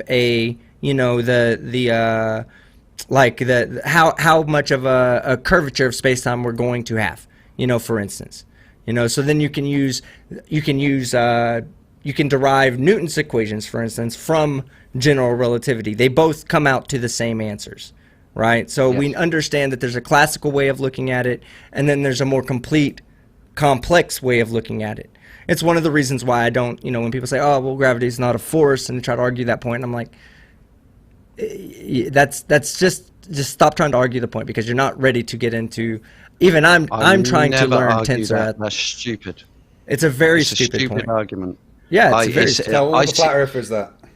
I see it's a subset of one another. So Newton's was obviously the first approximation, relativity was the second approximation, and there needs to be another one to explain the anomalous spinning of galaxies and the expansion, which is anti-gravity, dark energy. Well, not anti-gravity. It is. It's pushing everything away from each other. In a way, it has the opposite effect to what gravity would be expected. But no, it's not necessarily anti-gravity. It's just what we think is causing the expansion of the universe to accelerate rather than decelerate. All right. Either way. Anyway, I don't think we're flogging a dead horse here. I'm just always wrong, even though I cite. Yeah, just well wrong, done. And when I cite again, I'm wrong again. And even though I'm citing you wrong, I'm wrong again. There's a difference between citations and cherry picking, Gleem. You need to learn that. No, that's why I asked you if you can. But hold on, you're wrong and not citing a that's thing. why I ask you not for just the citations. I'm good with the citations. I appreciate the citations. But what I want to know is, do you know what you're talking about? Anybody can say, "Oh, let me cite E equals MC squared." Well, yeah, okay, granted. But anybody can cite E equals MC squared, right? If I ask you to use that equation in something that's, relevant to yourself, you would go, shit, I don't know. I learned it in school. I saw it on a webpage. I read it in a book. I saw it on a top 10 greatest, most beautiful theories in physics webpage. And then that's where a lot of people are like that. So that's why I asked you to explain it in layman's terms in a way that a 5-year-old can understand, and in a way that a PhD physicist can understand. Because if you can do that, then I'll understand you. Yeah. Well, I think I'll put it across. Einstein assumed there was nothing in the medium. We've proven there is something in the medium. Case closed. Einstein didn't assume. He just realized that there was no need for a medium. That's what we can always go back to the beginning of the special relativity talk that we were talking about. No, there's not a medium. That's what you think is a medium. It's these virtual particles. What the bloody hell is virtual particles then? You're assuming that light is like a fish and these virtual particles are like water. That's no, it's not how it. perturbation theory. That is quantum field theory. Perturbation, where things vibrate through this medium. The concept of an electromagnetic wave and the discovery of electromagnetic waves, it all began with the assumptions of having no medium whatsoever, only a vacuum. You know, then they say, okay, when this occurs, it's not the original concept of electromagnetism. Originally, they thought there was a medium that needed to be there. It wasn't until they realized that when you had a medium, then you would have something that the light was relative to. So then special relativity would be incorrect. But then again, we know special relativity is correct because we use it every day in GPS systems. Just of one of many. We also know it from muons that make their way down to the Earth. If special relativity was incorrect, you mean them they would have things that Leon Lederman discovered and got a Nobel Prize for? Okay. Well, I mean, I don't know who discovered that was them. the first citation of mine that says it's now really the vacuum energy, which is theoretical. No. That's not theoretical ghostly particles. That's not what. No, this is a particle. Right, the particle comes in. Now we understand that we have a much better understanding of their lives, how long they exist for. Right, so. From the distance that they get created to the distance to the surface of the Earth, there's simply not enough time for them to live. I mean, there's too much time for them to make it all the way down, but we detect them here. And this is because they're traveling so fast that they experience time dilation. Well, we experience length contraction really in this case. A little bit of both, but it's to the muon.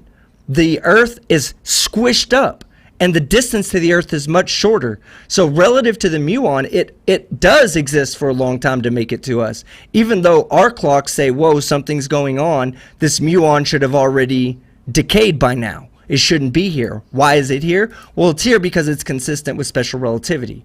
The other thing that you can go and check into are pions. The pions generated at Fermilab in, I believe, Boston.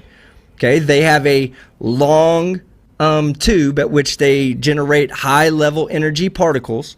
Okay, these particles get to the end, and at the end of the tube, excuse me, at the end of the tube, they have a certain distance before they decay. Right, so because they're moving so fast, the tube itself shrinks relative to them, and because it shrinks, they had to build a longer tube just so the particle didn't hit the end, so that it decayed before it reached the end of the tube or whatever the case may be, the detector. But again, it's consistent with special relativity. Yeah. Which is what Dirac. So in conclusion, aether doesn't exist. No, which is what Dirac done, married the two up. Yeah, cool, but aether still doesn't exist. You're wrong. No, I'm not wrong. The Mixon-Morley You're experiment wrong. expelled it from science, so there is that. No, they didn't expel it from science. Oh, you don't know You're wrong. you don't know what the Mixon-Morley experiment is. You don't get to talk about that. Nonsense. I've asked you to No, you cite the don't. paper, but No, you don't you're know too what it, scared you don't to. know what the Mixon-Morley You know, experiment you is. say it. Gleem, I you don't know I what do. the It Mixon-Morley disproved experiment is. You're not allowed to talk one about type of it. ether. One type of ether. Yeah, and that's which all that was matters. It Absolute disproved the fringe. ether. No, because Yeah, there's a disproved the relativistic ether. one that Lorentz made. So you're disagreeing okay, with the people hold that on. actually did the Yeah. experiment. Cool. So you don't know what the experiment is. Well done. Let me step in for one moment, Gleem, because you just said exactly what Einstein said, that the ether does not exist. That this concept of the ether, you just said it. You just now said it. You are literally blagging. How did I just say that when I just said no? You said it. There was You no ether absolutely and said. nothing Hold in on. the medium. You, And then word we found for out word. there is something in the medium. Word You're for word. No, You're I'm drunk. not. Word for word. You just said it disproved one type of ether. You're One right. type, The yes. Yes, the luminiferous No, ether. Not at all. Which is The why absolute framed. You don't understand the difference, obviously. Do you understand the difference between Newton's ether and Lorentz's neo-Lorentzian relativistic ether? I'm sure you don't. Yeah, they're not What's the the same thing, difference? so it defeats your entire Yeah, they're not the purpose same of thing. this Exactly. argument. He Yeah. debunked, Michelson-Morley I gotta take a piss. debunked I'll be right back. Newton's ether. Nothing to do with Neo-Lorentzian ether, idiots. It debunked I'm going to have ether. to leave it now. It innit? removed No. ether from An science. absolute Ether framed, was not a ether was relativistic not framed. required ether was not required anymore. It is you do not stop need a panicking, medium Craig. for light to Rubbish. travel through. I'm not panicking, Gleem. This is the Yeah, fact. rubbish. And again, Rubbish, 'cause they've you now don't found even you know do. what the Gleem. Come on, you don't know what the Michelson-Morley experiment is. You've proved I that did. tonight. I've So you- explained it more than you. No, I've explained it more than no. you. We asked you why it did it in 2 different points in the orbit, and you didn't know. Therefore, you do not know what the Michelson-Morley experiment is. I did. It's a binaural time, I said. No, Whether you I've actually didn't know what it was at all. Misunderstood. We asked you why they did it at 2 different points in the orbit, and you didn't know. It's nothing to do with what you're talking about at all. I've said the wrong. Yeah, I've said the wrong actual thing, but it was to do with the ether flow. That was simply it. It was to get the ether No, flow. nothing to do with the ether flow. It was to do with It is light being on a at rel- different on an angles to absolute- the drag. Yes, No, and it's so you are absolute showing right now framed. how little you know about the Michelson-Morley experiment. Absolute nonsense. You're blagging. Yes, Absolute you are blagging pushing and out absolute panicking nonsense. because you've Gleem. just been ruined. Everything that no. You cannot handle. You're or playing even counter pigeon any chess here, Gleem. citation. You're shitting on the chessboard and claiming you've won Rubbish. when you're trying to play checkers I while already me won and with team the are playing 3D citations. chess.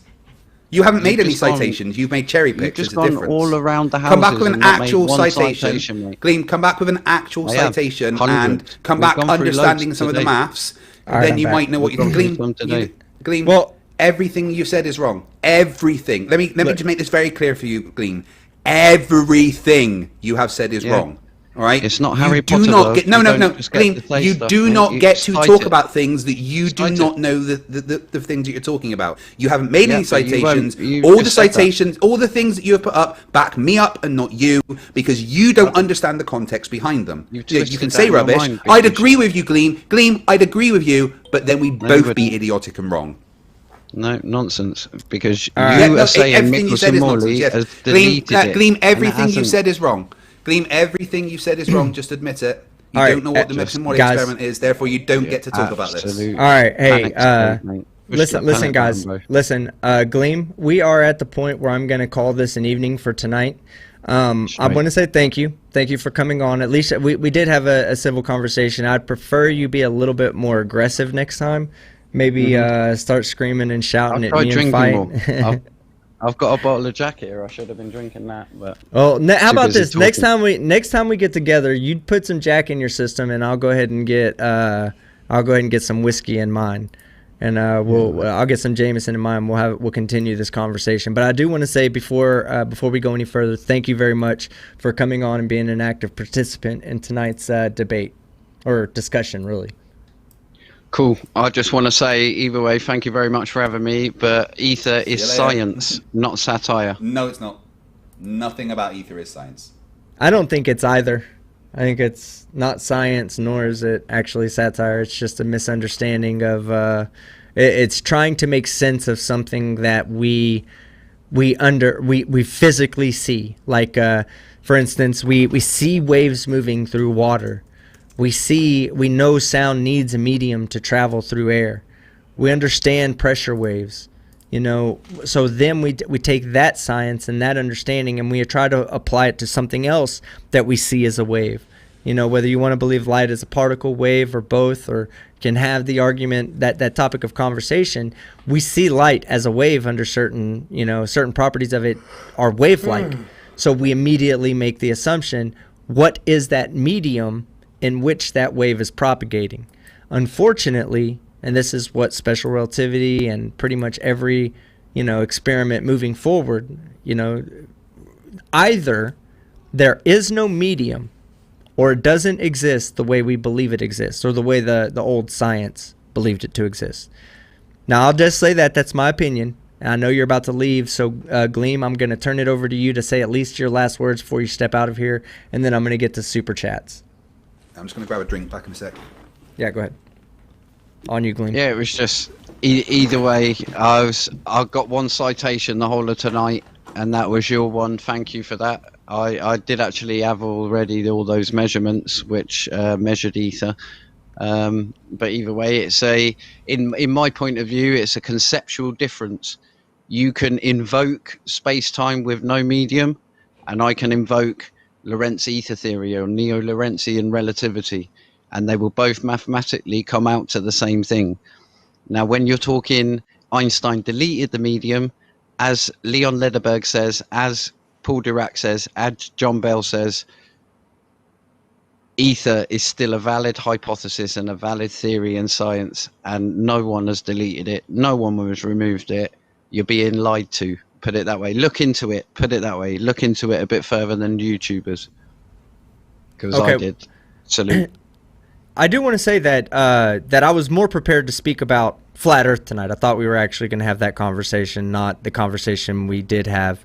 So I was a bit I was a bit unprepared for some of the things you were presenting to have a valid response for it. But it's just simply because I didn't even know you were going to be presenting that type of evidence. I'd like to have you back on in the future, and maybe we can talk about flat Earth instead. I think the crowd is throwing tomatoes at their screen right now because all they want to hear is about stupid science, not, the smart science. So the dumbed down science. I'm sorry. I don't mean to say stupid science. I'm saying dumbed down as in more basic, F equals ma instead of, imaginary numbers and Hamiltonians and all that. So, but thank you again, Gleem, and I'll keep in touch. And all right, now it says we're back up. Okay. Not sure what happened there, guys. The stream is gleaming. Is that was just said. Okay. I'm about to read off super chats right now. Sorry, guys. Don't know what happened there. Apparently, VMix just started acting weird. And again, a big shout out to Wolfie. I meant to do this in my VR Twinkie outfit. And I told Where's Wally that I was dedicating tonight's destruction to you and him and Ruhif for all that work you guys put in. So I hope you guys are proud. I hope I made you proud. But the thing is he didn't really talk about flat Earth. We talked about complicated science. He's not a flat earther, even though he clearly is a flat earther, because when you actually push him on things like the shape of the Earth, he starts talking about how there's no evidence it's a globe, blah, blah, blah. But he likes to talk about things which he thinks makes him sound smart, so that he has some kind of validity. But, and I mentioned this so many times, all he does is cherry pick articles, read bits that seem to back him up, and then use that as evidence without understanding any of the context behind any of the things he's talking about. Like, he literally understands zero of the context behind the things that he's talking about. He can cite a definition or a paper as much as he wants, because anyone can pick apart a paper and take a few sentences that will seem to back your position. We know this from watching people like Anthony Riley and Nathan Oakley. They cherry pick bits of science which, if you don't know what it's talking about, it can seem as though it backs them up. But when you actually look at the context behind any of the things they're talking about, it actually ruins their own arguments. All right. Now, I don't know if... did I say what I needed to say about Wolfie and them while I was buffering, or was that after I fixed it? You said it beforehand, I think. Okay, so I did want to say thank you to Wolfie. Let's see. Wolfie, Where's Wally, and Ruhif. Where's Wally gave me a bunch of stuff to present to Gleem. Unfortunately, we didn't talk about anything science. So, we talked about science, but we didn't talk about anything flat Earth. So, let me go ahead and tell everybody, refresh your browser if it's buffering. Okay. But we didn't really talk about flat Earth. He said he'd talk about it next time around, but, yeah. It says, I think it's FTFE screensaver causing the buff. But yeah, Where's Wally? Shout out to Where's Wally. Shout out to Wolfie6020, and shout out to Ruhif. All those guys put together some great work to submit to me that I didn't really get a chance to present tonight. The stuff that Gleem was talking about is complicated. It's not easy science. It's not easy. I'm sure it's easy for like Clive Wells and the other physicists out there and whatnot, but for me, when you start talking about that, you're getting into topics that I understand, but don't understand to a level that I could teach. You know, so which makes me believe that Gleem probably doesn't understand it either. You know, and if that's the case, it's fine. It's just a couple ignorant people having an ignorant conversation, and I admit my ignorance. You know, and I'm sure that there's a better way of explaining half of the shit we talked about tonight than the way I did it. But I do want to say thank you, everybody, especially to those that were able to super chat. For those that are not able to super chat, if you could just please share this somewhere. Share this on Facebook. Share it on Twitter, Reddit, wherever. Go piss off a flat earther. Weebly.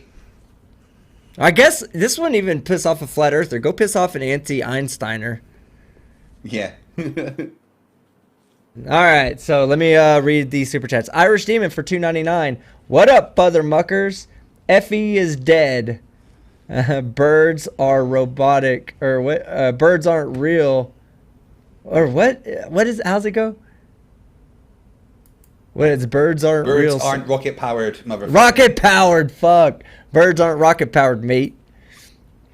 Please forgive me, for I know not what I do. PhD Tony for $5 Aussie. For the benefit of any non-entities in this discussion, not naming names, just because you do not know the explanation does not mean there is none. Yes, agree. Jess for $2 says, team, the video is paused, still screen. Thank you for not being so aggressively hateful towards me in that super chat. I do actually appreciate it. Illuminous Poo for $2. I'm just kidding. Give a bro a wrench, you spanner. Well, let's see. Since you said that, let's go find somebody. Oh, there's one right there. Mission Apparition Para. Yep, you're right. I should have given him a wrench a long time ago. Thanks for pointing that out, Illuminous Poo. One day, man. One day. Maybe later today. I don't know. We'll figure it out. But Mission, yeah, you just got that. Stringer News 1 for $2. Aether, if it was real, they would have bottled it. Yeah, you're damn right they would have. They'd be using it for experimentation too. Robert Williams for $5. If a sea of virtual particles is the same as the ether, would light not be able to pass between two plates used to demonstrate the Casimir effect? I don't know. That's a good question. That's why, yeah, but that is one of the reasons why I kept bringing up the Casimir effect, because whether he meant it or not, he did say that the virtual particles were positrons. And now I think I understand he was just saying that that was the first ones discovered. And I was saying you can't just say all virtual particles are one particle. That's not how it works. All right, let's see. PhD Tony for $5 Aussie. The Lorentz transformation was developed by Voigt. So everything Gleem just said? Cow dung. Is wrong.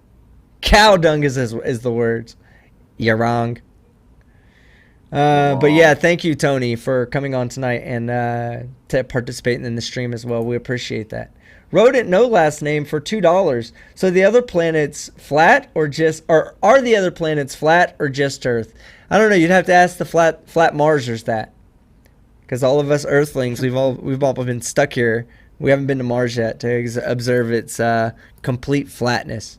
I wonder if on Mars they'll have measurements of flatness, unlike the Earth. Oh yeah, it's gonna be easy to measure Mars as flat because it's clearly, flat.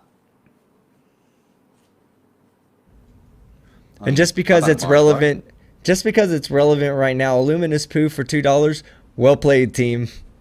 Well played. Respect. Love you too, Illuminous. I love all my poo. Dib for $5. You effing rock. Team, I love you, man. Nah, fucking Dib. You fucking rock. And I love you, man. You all fucking rock in the chat. You all are the fucking real rock. MVPs. Yeah. In fact, I'm just going to replace Team as my sidekick with the chat. Yeah, you guys are the MVPs of this chat. The most valuable pretards. All right? Good job, guys. All right. Rodent no last name for $5. Here's another few bucks to buy the necessary alcohol to forget this stupidity. There's not enough alcohol in the world, Rodent, for me to forget what I've been through tonight. I don't mind conversations like that, actually.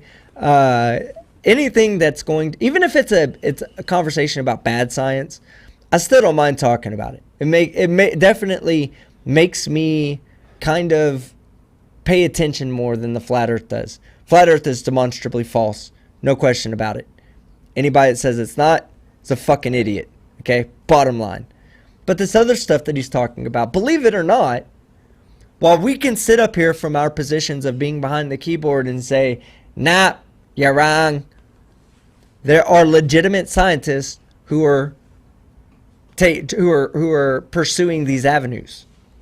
So yeah, we argue with the idiots so they don't have to.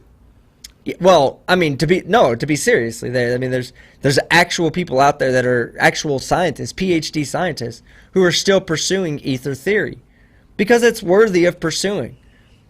I believe it to be wrong. Okay? I believe it to be wrong. But just like it said, like Paul Dirac said, it was not properly vetted. It was not properly disproven. And there needs to be more science to disprove it, which exists. I mean, like, if I don't do a mathematical proof to show you that 1 + 1 does not equal 3, that doesn't mean that 1 + 1 all of a sudden equals 3. Just means I didn't do the mathematical proof or I haven't presented it yet. So that's the idea behind ether science, is that, you know, it might be wrong, but it still needs more science to completely eliminate it from even the smallest possibility. Let's see. Martin C. for $5 Canadian. Sane wiki page at bottom. Lorentz electron ether theory was superseded during the first few decades of the 20th century. I know. Yeah. There was a lot of things on there where, like, when he was talking about the Einstein tried to, or what was it, the new ether theory, which was the ether that describes 4-dimensional space-time. The general relativity ether, for lack of a better term. I thought it was funny when I was like, excuse me, my voice is all of a sudden starting to go out. I thought it was funny when I said to him, the paper you just presented supports our side, you know, like, it legitimately does. It was talking about why Einstein's new theory as being the explanation for general relativity for curved spacetime. All right, Rampant. And good catch, Martin C. Rampant for 2,500. Team Skeptic for an explanation for spacetime in Neo-Lorentzian. Look, presentism in platostanford.edu and search the words Neo-Lorentzian and read it. Yeah, I will. I'll do that. I want to be more informed on this subject next time I see Gleem, so I can kind of stick it to him a little bit better as to why he's wrong or right. You know, who knows what I might figure out. I'm trying to take a new approach. The approach I'm trying to take is prove to me that you're right and that and the way I believe is wrong. And I'm going to try to take an open mind. And that's why a lot of this that he was doing, I didn't want to immediately respond. I actually wanted to kind of take it all in, give him his chance to speak, look up the citations he presented or any citations I would need, and go from there. So, yeah. And thank you again, Gleem. All right, Gleem, you need to come in here and debate Where's Wally. I'll set it up. I'll moderate it for both of you guys. I'll be a fair moderator. I see you in there, you and him talking. Let's make it happen. Yes, skepticism. Exactly. All right, let's see. Rampant. Thank you very much, Rampant. I appreciate that. Nathan Thompson's disappointed mom. All that pain you went through for so little reward. I bet he was bigger as an infant than he is now. I bet it's easier for you, Nathan Thompson's disappointed mom. I bet it's easier for you to stick him up your vagina now than it was to get him out in the first place. Dude needs to put on some weight. What was the super chat from them? From Nathan Thompson's mom? Gleem is almost as dumb as my son. ... Almost. Almost. Okay. Close. Well, Gleem, you're not as stupid as Nathan Thompson, so you got that going for you.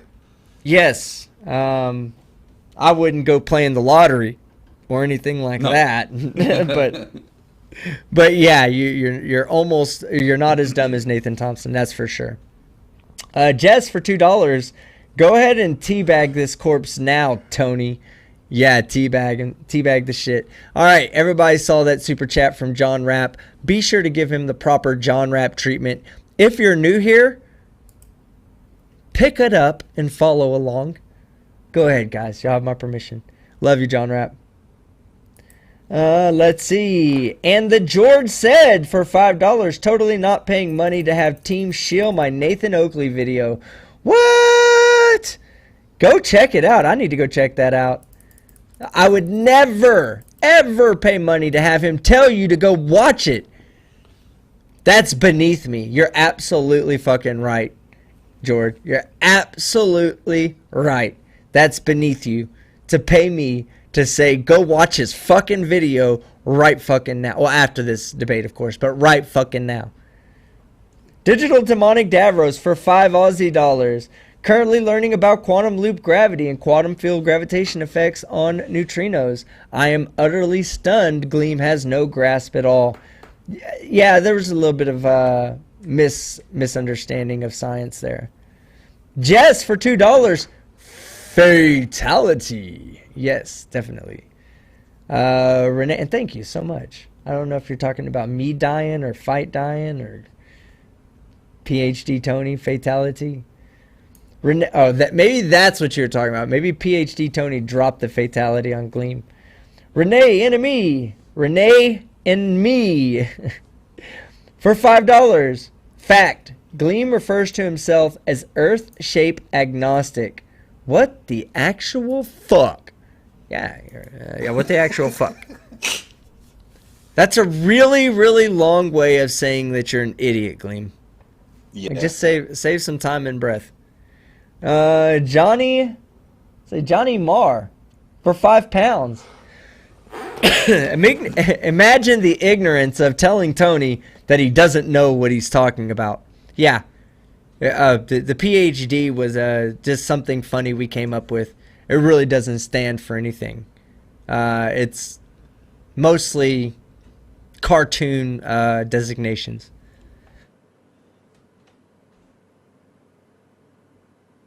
All right. Excuse me.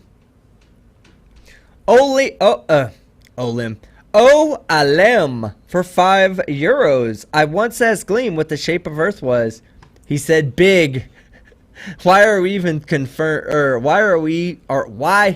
I'm adding words. Why are we feeding the trolls? Yeah. Because trolls got to eat too. Stringer News 1 for $2. Gleam's Ethernet is 10 to the negative 7 base T. That's probably not very fast Ethernet. There, Stringer News. Lael is here for $5. Gleam, generally speaking, flat earthers don't accept the speed of light. How can flat earthers accept the Michelson-Morley experiment? I'm sorry. So yeah, that is something that you do. I'd like to know, Gleam, maybe in the next time we talk to each other. Most flat earthers don't accept the speed of light. They don't accept light for what it truly is. The well understood physics of light. They deny all of that. So why is it that they cite the Michelson-Morley experiment? And I'll let you answer that for me next time. I'll try to remember that question. Lael, the next time I have him on, if you don't have to super chat or anything. If you'll just grab my attention and make sure I see your message, I'll read that message to him. Gleem, I expect you to at least have an answer, even if it's I don't know. Jez for $2. Burn, motherfucker, burn, motherfucker, burn. 5-finger double penetration. That's close to what we call the minivan. 2 in the front, 5 in the back. I'll let that joke sit in for you guys. Illuminous Poo for $5. Illuminati shill payment. Oh shoot, that was supposed to be a secret. Ignore this statement. Unfortunately for all of you people, I don't pre-read my super chats. So if you troll me, you troll me. I read it word for word. And I'll ignore this statement after the statement has been made. Stringer News 1 for $2. Name drops are not citations. That's absolutely correct. That is absolutely correct. That's why I asked him, do you even understand what you're talking about? Do you know what you're talking about? I didn't even ask him to give me the Dirac equation. That would have been fun. Or the Schrodinger's equation. That would have been fun too. I wonder, Gleem, let me know in the chat if you know how to get, either one of those equations by heart and what each of the terms mean in the equation. If you're still there. Jess for $2. Gleem's new... Sometimes I can't help but read ahead of where I'm at. Gleem's new name. Queef. Oh, shit. Gleem's going to be mad at me after that. K-Doc for 25 Korean yen, I believe that is. FTFE. A or not A? Answer. Neither. What? Yeah. Why can't flat earthers just answer fucking questions? Right? A or not A? Please, just give me the fucking answer. Alright, he says, I cannot tell you everything, but look up what bra and ket are. Yeah, I'll try to remember to do that. Of all the memes that I got sent, I think this one was my favorite. So, Gleem, does the aether exist? Well, yes, but actually no.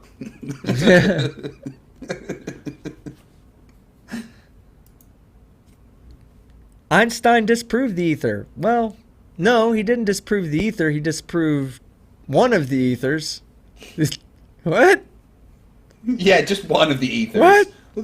Okay, Okay, I don't understand. Explain. No, GPS for $2. Or, I'm sorry, Stringer News for $5. Oh, well. Need to go back up. Nathan Thompson's disappointed mom has a question. I love when FTFE goes off on these idiots. But why does he only have 41k subs? Because he sucks. That's why. No, I'm just kidding. Well, that's He's nice. amazing. He's amazing. Thank you. Getting close to 42k. Woohoo! Still gonna beat you to 50, team. Yeah, it slowed down for me. I'm telling you, man. I love having these discussions with flat earthers, but I may be done with just making my content, like flat earth content, maybe randomly here and there. But after this last video, I'm not even kidding. It's been 36 hours, right? 36 hours. Let me just tell you, just so we can all laugh together, because I'm not bitching about this. I don't want anybody to think that I'm actually complaining about this, because it's nothing. I mean, I started out talking about flat earth, so it makes sense that I do flat earth. It makes sense that I have a lot of flat earth fans, viewers. So it makes sense that I would do that, but excuse me. Flat earth video, 6,200 views. That's 36 hours in. What? COVID Karen, yeah, exactly. COVID Karen video, 21,000 views. COVID Karen video, 87,000 views. Male COVID Karen video, 108,000 views. Flat Earth video, 15,000 or 16,000 views, excuse me. Then we go to Karen video, 82,000. Karen video, 29,000. Karen video, 54,000, 46,000, 72,000. Flat Earth video, 17,000. I'm telling you, man, people have just, at least my viewers, okay? Maybe it's just the way I approach it. Maybe I'm just repeating myself too much now. Which is always a possibility. That's all there is to do with flat earthers, though. Hey, it's always a possibility, but I just think that I'm best suited addressing harder topics. Like, I don't mind doing it live. And pointing out stupid when it's good stupid. Like, the last video I thought was really good. Like, I got a really good rating on it. 99.5%. 1 in 200 people have clicked dislike, and I think I had 3 dislikes at the end of the premiere. So, yeah, I would never quit the flat earth debate. Well, I don't say I would never quit it, because Fight will tell you, I had a moment last week, which I kind of attribute to being sick. I was really sick like the past 3 days from, when was that debate? Was that Thursday night or Wednesday night? My last debate. Yeah. It was Thursday. Thursday night. Thursday night, I went to sleep. I woke up. I recorded the video that went out on Saturday. I went back to sleep. The video probably took me 5 hours to record and edit. Went back to sleep and pretty much slept until this morning at noon. I've been pretty much sleep. Something's been wrong. Something's been funky with me. I've had a really, really bad cough. I don't like trying to even imagine self-diagnosing myself, so I'm not even going to try.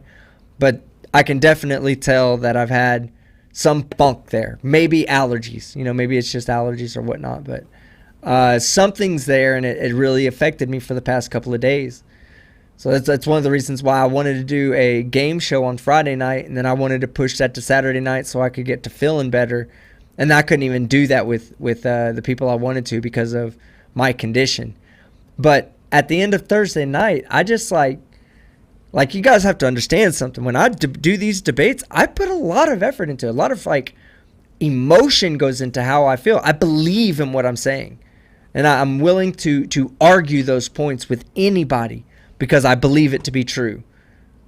In fact, I believe it so much to be true that I know it to be true. So yeah, just like I know 100% that DC far outclasses Marvel, right? Right. But that's why, after the debate on Thursday, I was like, what are we doing? I was like, what are we doing? Seriously, what? To be fair, that wasn't really a debate that we had with John Puckett, team. That was letting a crazy person have the world record time without taking a breath. I mean, what happened on Thursday on my channel wasn't a debate by any stretch of the imagination. It was literally us parading a dumb as fuck person for all to see. There was no way we could even attempt to debate that guy. I mean, yeah. I'm surprised he didn't die from asphyxiation. He didn't breathe. I love what Clive Wells just said. John Puckett is still talking. Yes, he is. Yeah. Guys, I want y'all to know something. That interaction with that guy was mentally straining on me.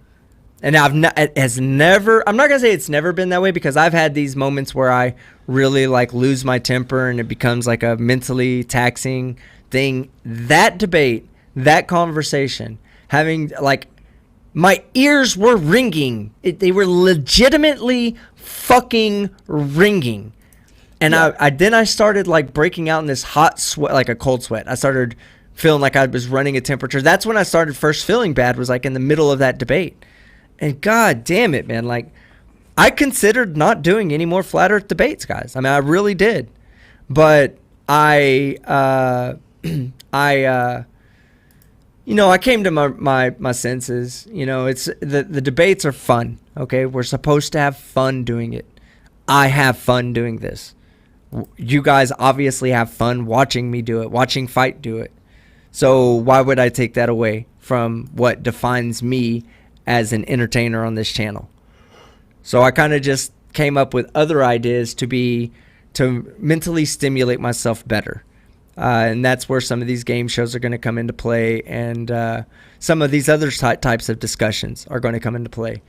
So I just called John Puckett and he's still talking. Right? No, but let me get through these super chats before my voice completely runs out. And you're right, Nathan Thompson is disappointed mom for £5.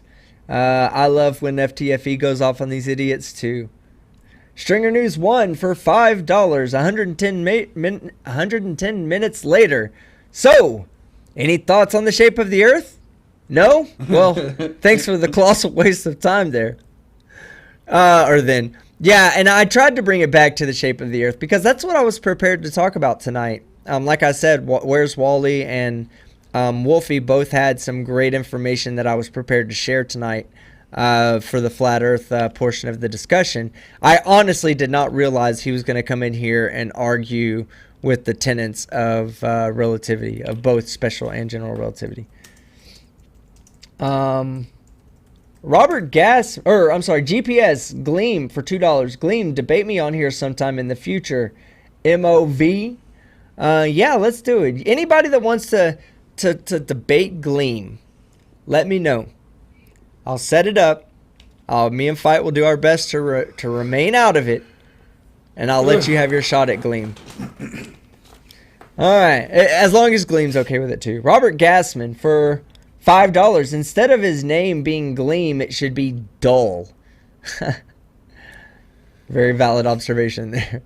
The Athens 619 for $5. Gleem has always said he's a flat Earth sympathizer. No, you're a flat earther. Your Dunning-Kruger is definitely showing. Thank you very much, Athens 619. I appreciate it, brother. It's good to see you in the chat. Jess for $2. Hey, FTFE. Emma reads Gleem comments and transcripts. Oh, shit. Oh, God. I wouldn't do that to my wife. Oh, man. Poor Emma. Poor Emma. Getting but if you guys ideas are not from subscribed to Emma Reads Reddit, then please go and... No, not please. Just actually go and fucking sort it out right now. Daily content every single day at 2 p.m. You get my lovely, amazing Scottish wife reading you the front page of the internet. All right. Game Nerd. You know what? I see what you're... I am not reading the super chat just in case he did it on purpose. To see if I can remember what the goddamn symbol is for his money. And I want to say... It's the... Oh, fuck. I'm going to get this wrong. The Indian rupee. Let me see if I can copy that into...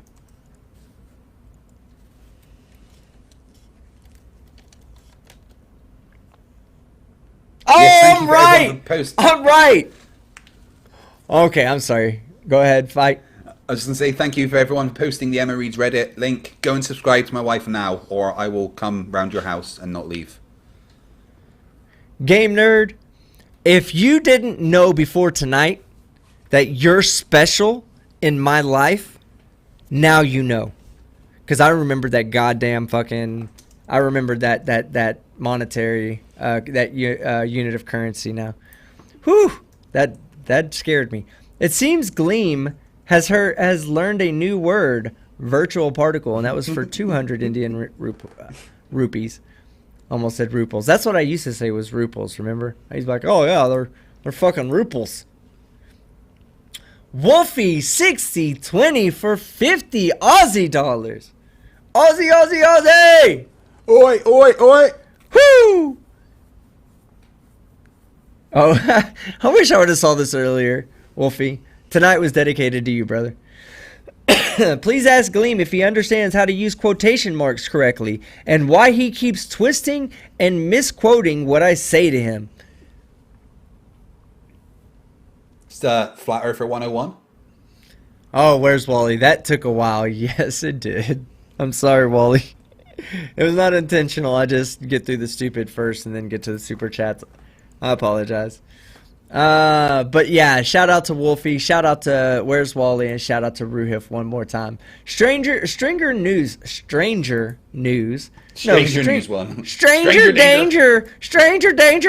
for $2 says 2 hours later. Anything on Flat Earth? No? Fuck! He didn't actually say the fuck. I improvised that part. The Athens 619 for $10. Gleem, your interpretation is shit. It is good as ant sex. Your incompetence is astounding. You're with Nathan and JM Truth on the Dunning-Kruger scale at the peak of Mount Stupid. Uh-huh. Very astute observation of you, Athens 619. Robert Birkinson for $4.99. I made a video on my channel proving the flat earth. I know you can't refute it, and I'd be interested in seeing if you and FTFE try. Robert Birkinson. Let's see what you got there, bud. Hold on. Send me the link via email. Let's see what he's talking about. Let's see, Robert Birkinson. All right, I see it. One video. Proof. Multiple. That the earth is flat with only 2 minutes and 43 seconds. I think we should give it a watch. Hey, Robert, let me know in the chat if you If you mind me showing your video off right now, I will. All right. Donnie does that for $5. Here's another super chat. Cherry pop for you. Oh, Donnie does that. I hope you fucking are prepared to wash the sheets. Illuminous Poo for $2. Well played, team. Well played. Respect. You know I play well. Rampant for 2,500 claps. Shamhorst effect is what might happen to light under the Casimir effect. Light might go superluminar, but we do not have the tech to do the experiments. I have to look into that. Shamhorst effect. Okay. Hold on. I'm copying it right now so I can.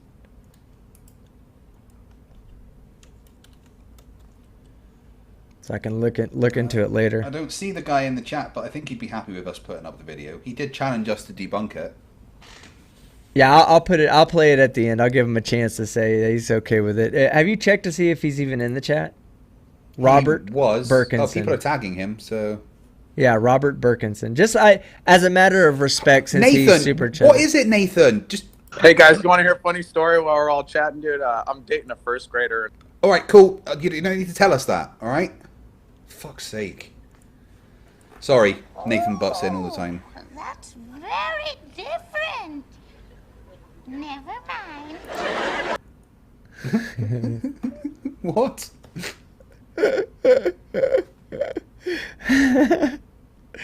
That clip trips me the fuck out every time. It's I was gonna play it whenever they say something. Do you have anything new? You play the flat earther, okay? Here we go. Do you have anything new that you want to present tonight? Yeah. Well, the horizon is flat, so the Earth's flat. That's very different. Never mind. I just love her face. Like, oh well. Oh, that's very different. What is that from? I have no idea. I came across it randomly, and I've said to myself, I'm no longer going to let funny clips go past me without saving them to be used later in a video. Alright, here we go. The Muppet Show. Is that really from The Muppet Show? Was that a Muppet there? Oh, yeah, it must have been. Hey guys, you want to hear a funny story while we're all chatting, dude? I'm dating a first grader. All right, Nathan. Pink. Seriously. Question.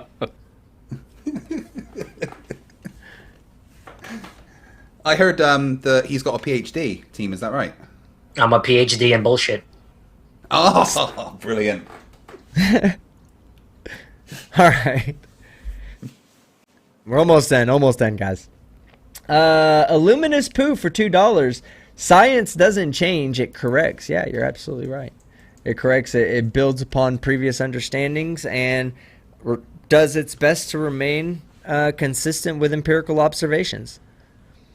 John Rapp for $2 Aussie. My man John Rapp with the middle finger magnet. If ether didn't exist, or if ether did exist, what the fuck would that even matter? Well, it'd be a rest for so okay. So if the ether existed, then you'd have a rest frame for light to be constant with. So it would basically defeat the purpose of special relativity, which says that light moves at a constant rate in all inertial frames. So to an observer in all inertial frames, they'll always see light moving at the speed of light. So in this case, you'd have to explain how the ether was relativistic. So you sacrifice one for the other, basically. But we know that special relativity is right, and also we know that the ether is not right by Michelson-Morley's and future experiments. All right, mission apparition power for £5. Thanks, Illuminous, for the fellow Bristolian. Yeah. Let's see. Thanks, Illuminous, for the Recorn for a wrench, and thanks, team, for giving it to me. Thank me again, motherfucker. I'll take that shit away. Love watching you and FTFE. Never mind. Because you said that. Never mind. Much appreciated from Bristol, UK, with the middle finger, and I'm sure. Oh no, with thumbs up. Thumbs up and middle finger kind of look the same to me. That's how bad my eyesight's getting. John Rapp for $2 Aussie. Problem everywhere now. First comment gets ignored. What? What? Huh? What? Did I ignore one? No. Did I? I don't think I ignored a John Rapp one, did I? He's probably just yelling. He's probably having his Tourette's right now. His live chat Tourette's. Pardon me. I think that message meant to say "I love you, Team Skeptic," and that's what it came out as because, just because. FTFE for $5 or £5. I'm Team Skeptic. Here, I'll say it right. I'm Team Skeptic, and I wish I was as good as FTFE is at YouTube. But I'm gonna clip that. On the same note, FTFE wishes he was as good as me at real life. Mission. Yeah, and you wish you were as good as me at the sex. Oh, I'm good. I'm better than you at the cunning linguist. So, mission apparition. I've heard you got a knack for licking old cunts. The spiderweb ones are the worst. FTFE. Oh, I'm sorry. I don't want to read that jackass's comment anymore. Mission apparition par became a new member. So now, guys, for both of these members, in honor of the temporary death of Cream Skeptic, please share his life in the form of emoji. If you're a member, it's this simple. Just copy and paste what I'm about to post, and you'll be fine. Rest in peace, Cream Skeptic. You will be remembered. You're one of the coolest fictional real people to ever have walked the YouTube landscape. And when you come back, when we come back, we will come back as one. I will put myself inside of your cream.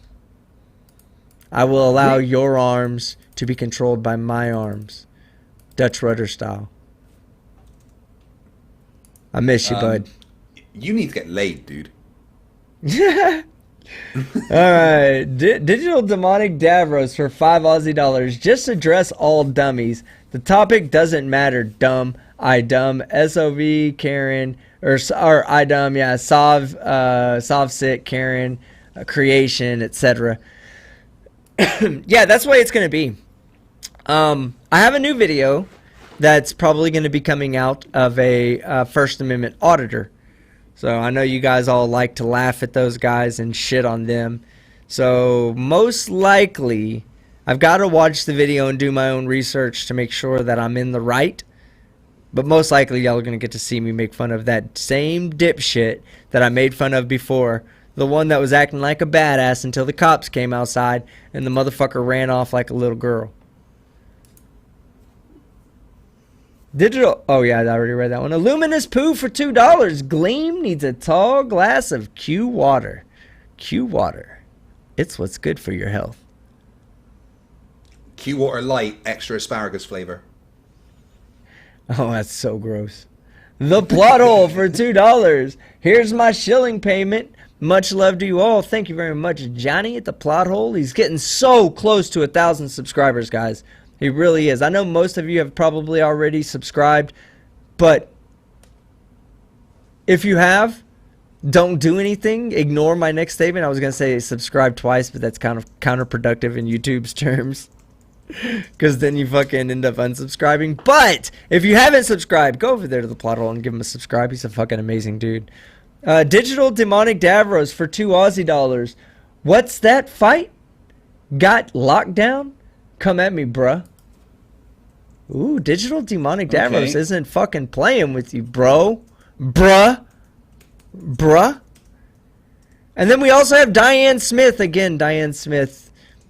I'm sharing these with you because it's a sad day for the internet. My main man, the cream-filled twink himself, Cream Skeptic, is no longer. And you'll get to see his beautiful face all over the screen. Thank you for becoming a new member, Diane Smith. I totally, truly appreciate it. And the George said for $2, just to reiterate, I'd never pay you to shill me. Well, just to reiterate, I would accept a payment to shill you. Rodent, no last name for $2, no message. Rodent, message me. Take it easy, Professor Phil Bell. It was great seeing you in the chat, man. I hope I made you proud tonight. And you too, Clive Wells. You too, PhD Tony. You too, if you have a science degree or you've worked hard to get even a bachelor's in science. I hope I made you guys proud tonight. All right, John Rapp for $2 Aussie. Nah, or no, it's Jessica that loves you. Middle fingers drown chats. Yeah, middle finger to John Rapp, everybody. Middle finger that man. I gotta get it. Hold on. Oh, man, I love the middle finger to John Rapp because I can put 100 of them down. And it still fits in the 200 character limit.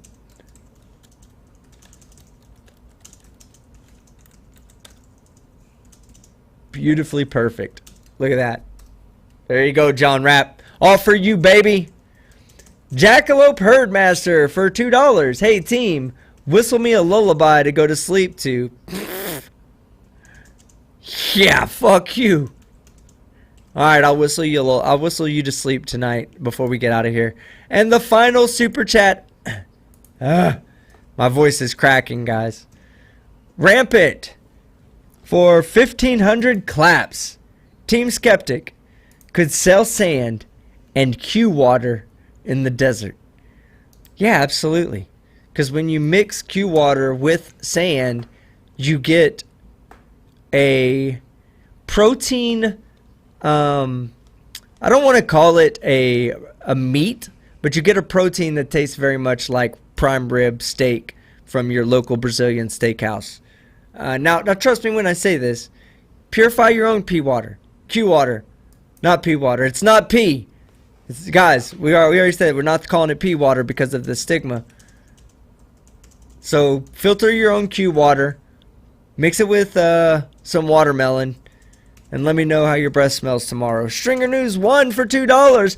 But wait, there's more. Oh, let me tell you how original you are. Oh, that's very different. Never mind.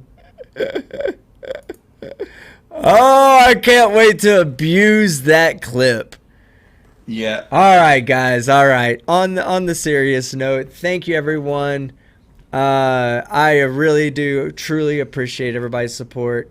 The consistency with which you guys, show so much love to me it astounds me. To this day, I say it all the time. I don't know why you guys like this jackass so much, but thank you very much for liking me. Fight, my monkey. Thank you for thank you for making the intro. Before we get to our outro. It took me all fucking day. Before we get to our outro, let's play Robert Burkinson's video, okay? And then we're going to play your intro so we can show off how badass it is real quick. Before you do, I just want to shout out that tomorrow I'll have 2 streams on my channel. I'm having the 3rd episode over Dungeons and Dragons at 9 p.m. Actually, that's probably going to be streamed on the Globers and Goblins channel. I'll just maybe mention it on my channel. And then there's another debate on mine at midnight tomorrow. So Globers and Goblins and FTFE for some fun tomorrow, guys. All right. Now, tell me if you can hear this fight. Yes. Okay, good deal. Let me get it up on here. This is the Flat Earth proven to be right.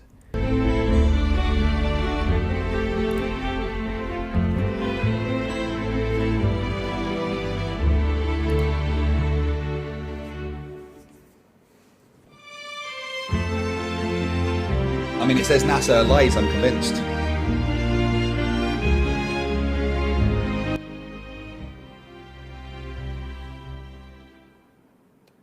I hope this isn't a troll to just get me copywritten.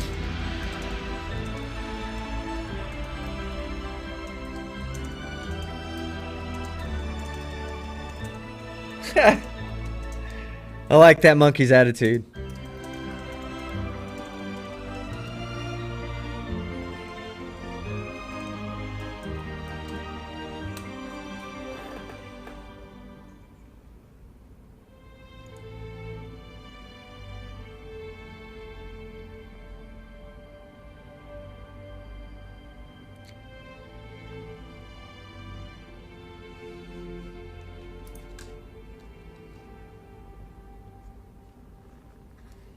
A book says a thing. Yeah. None of those verses say that the earth is flat.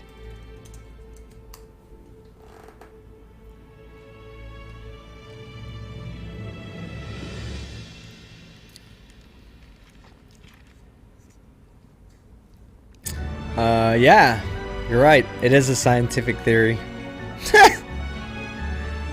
Which means it's highly proven. And evolution too. Yeah, you're right. Both of them. Very, very successful theories in science. Density is science. Oh, I love that. That's amazing. Density is science and gravity is pseudoscience fight. Heard that one before, that haven't makes we? sense to me.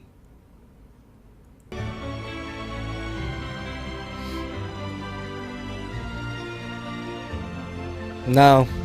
No, we shouldn't. No. Not as big as it is and as slow as it turns.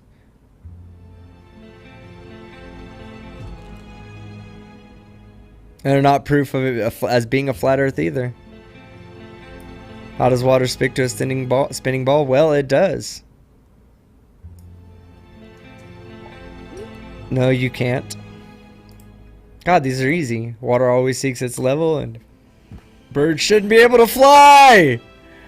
No! Birds can't fly if they don't have wings, you moron! They should be able to fly because they have hollow bones and wings, that's why.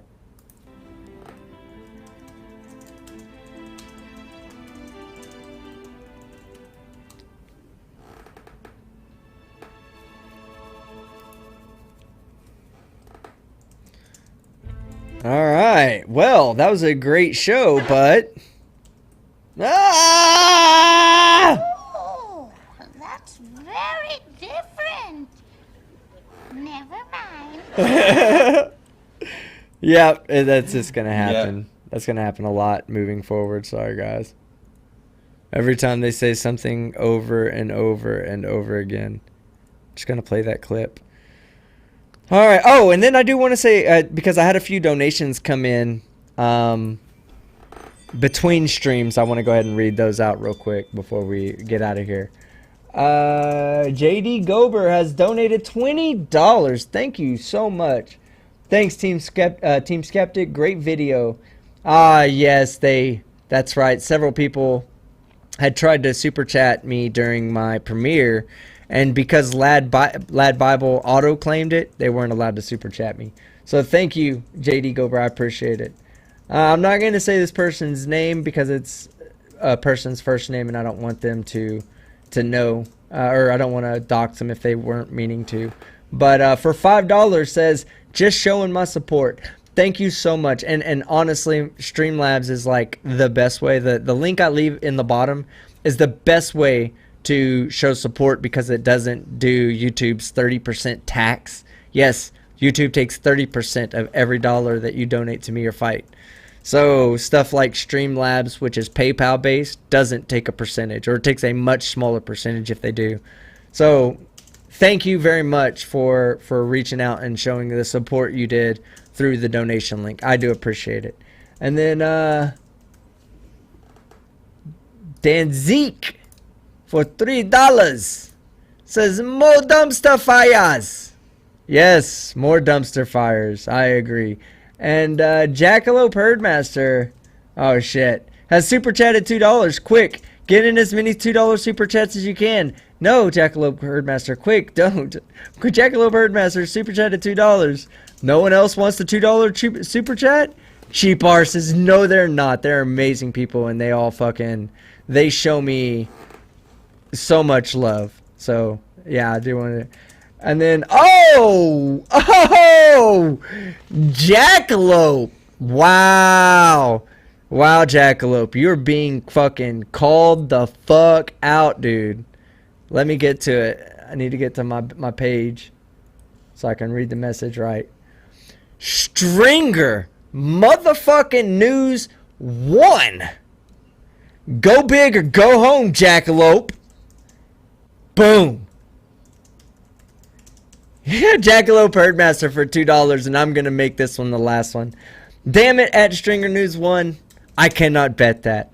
No, Jackalope, let me tell you something, man. You're an amazing person, and thank you so much for supporting the channel the way you have. I've come to grow to become very close to a lot of people in this community, and consider a lot of you guys friends, where I don't do that with just anybody.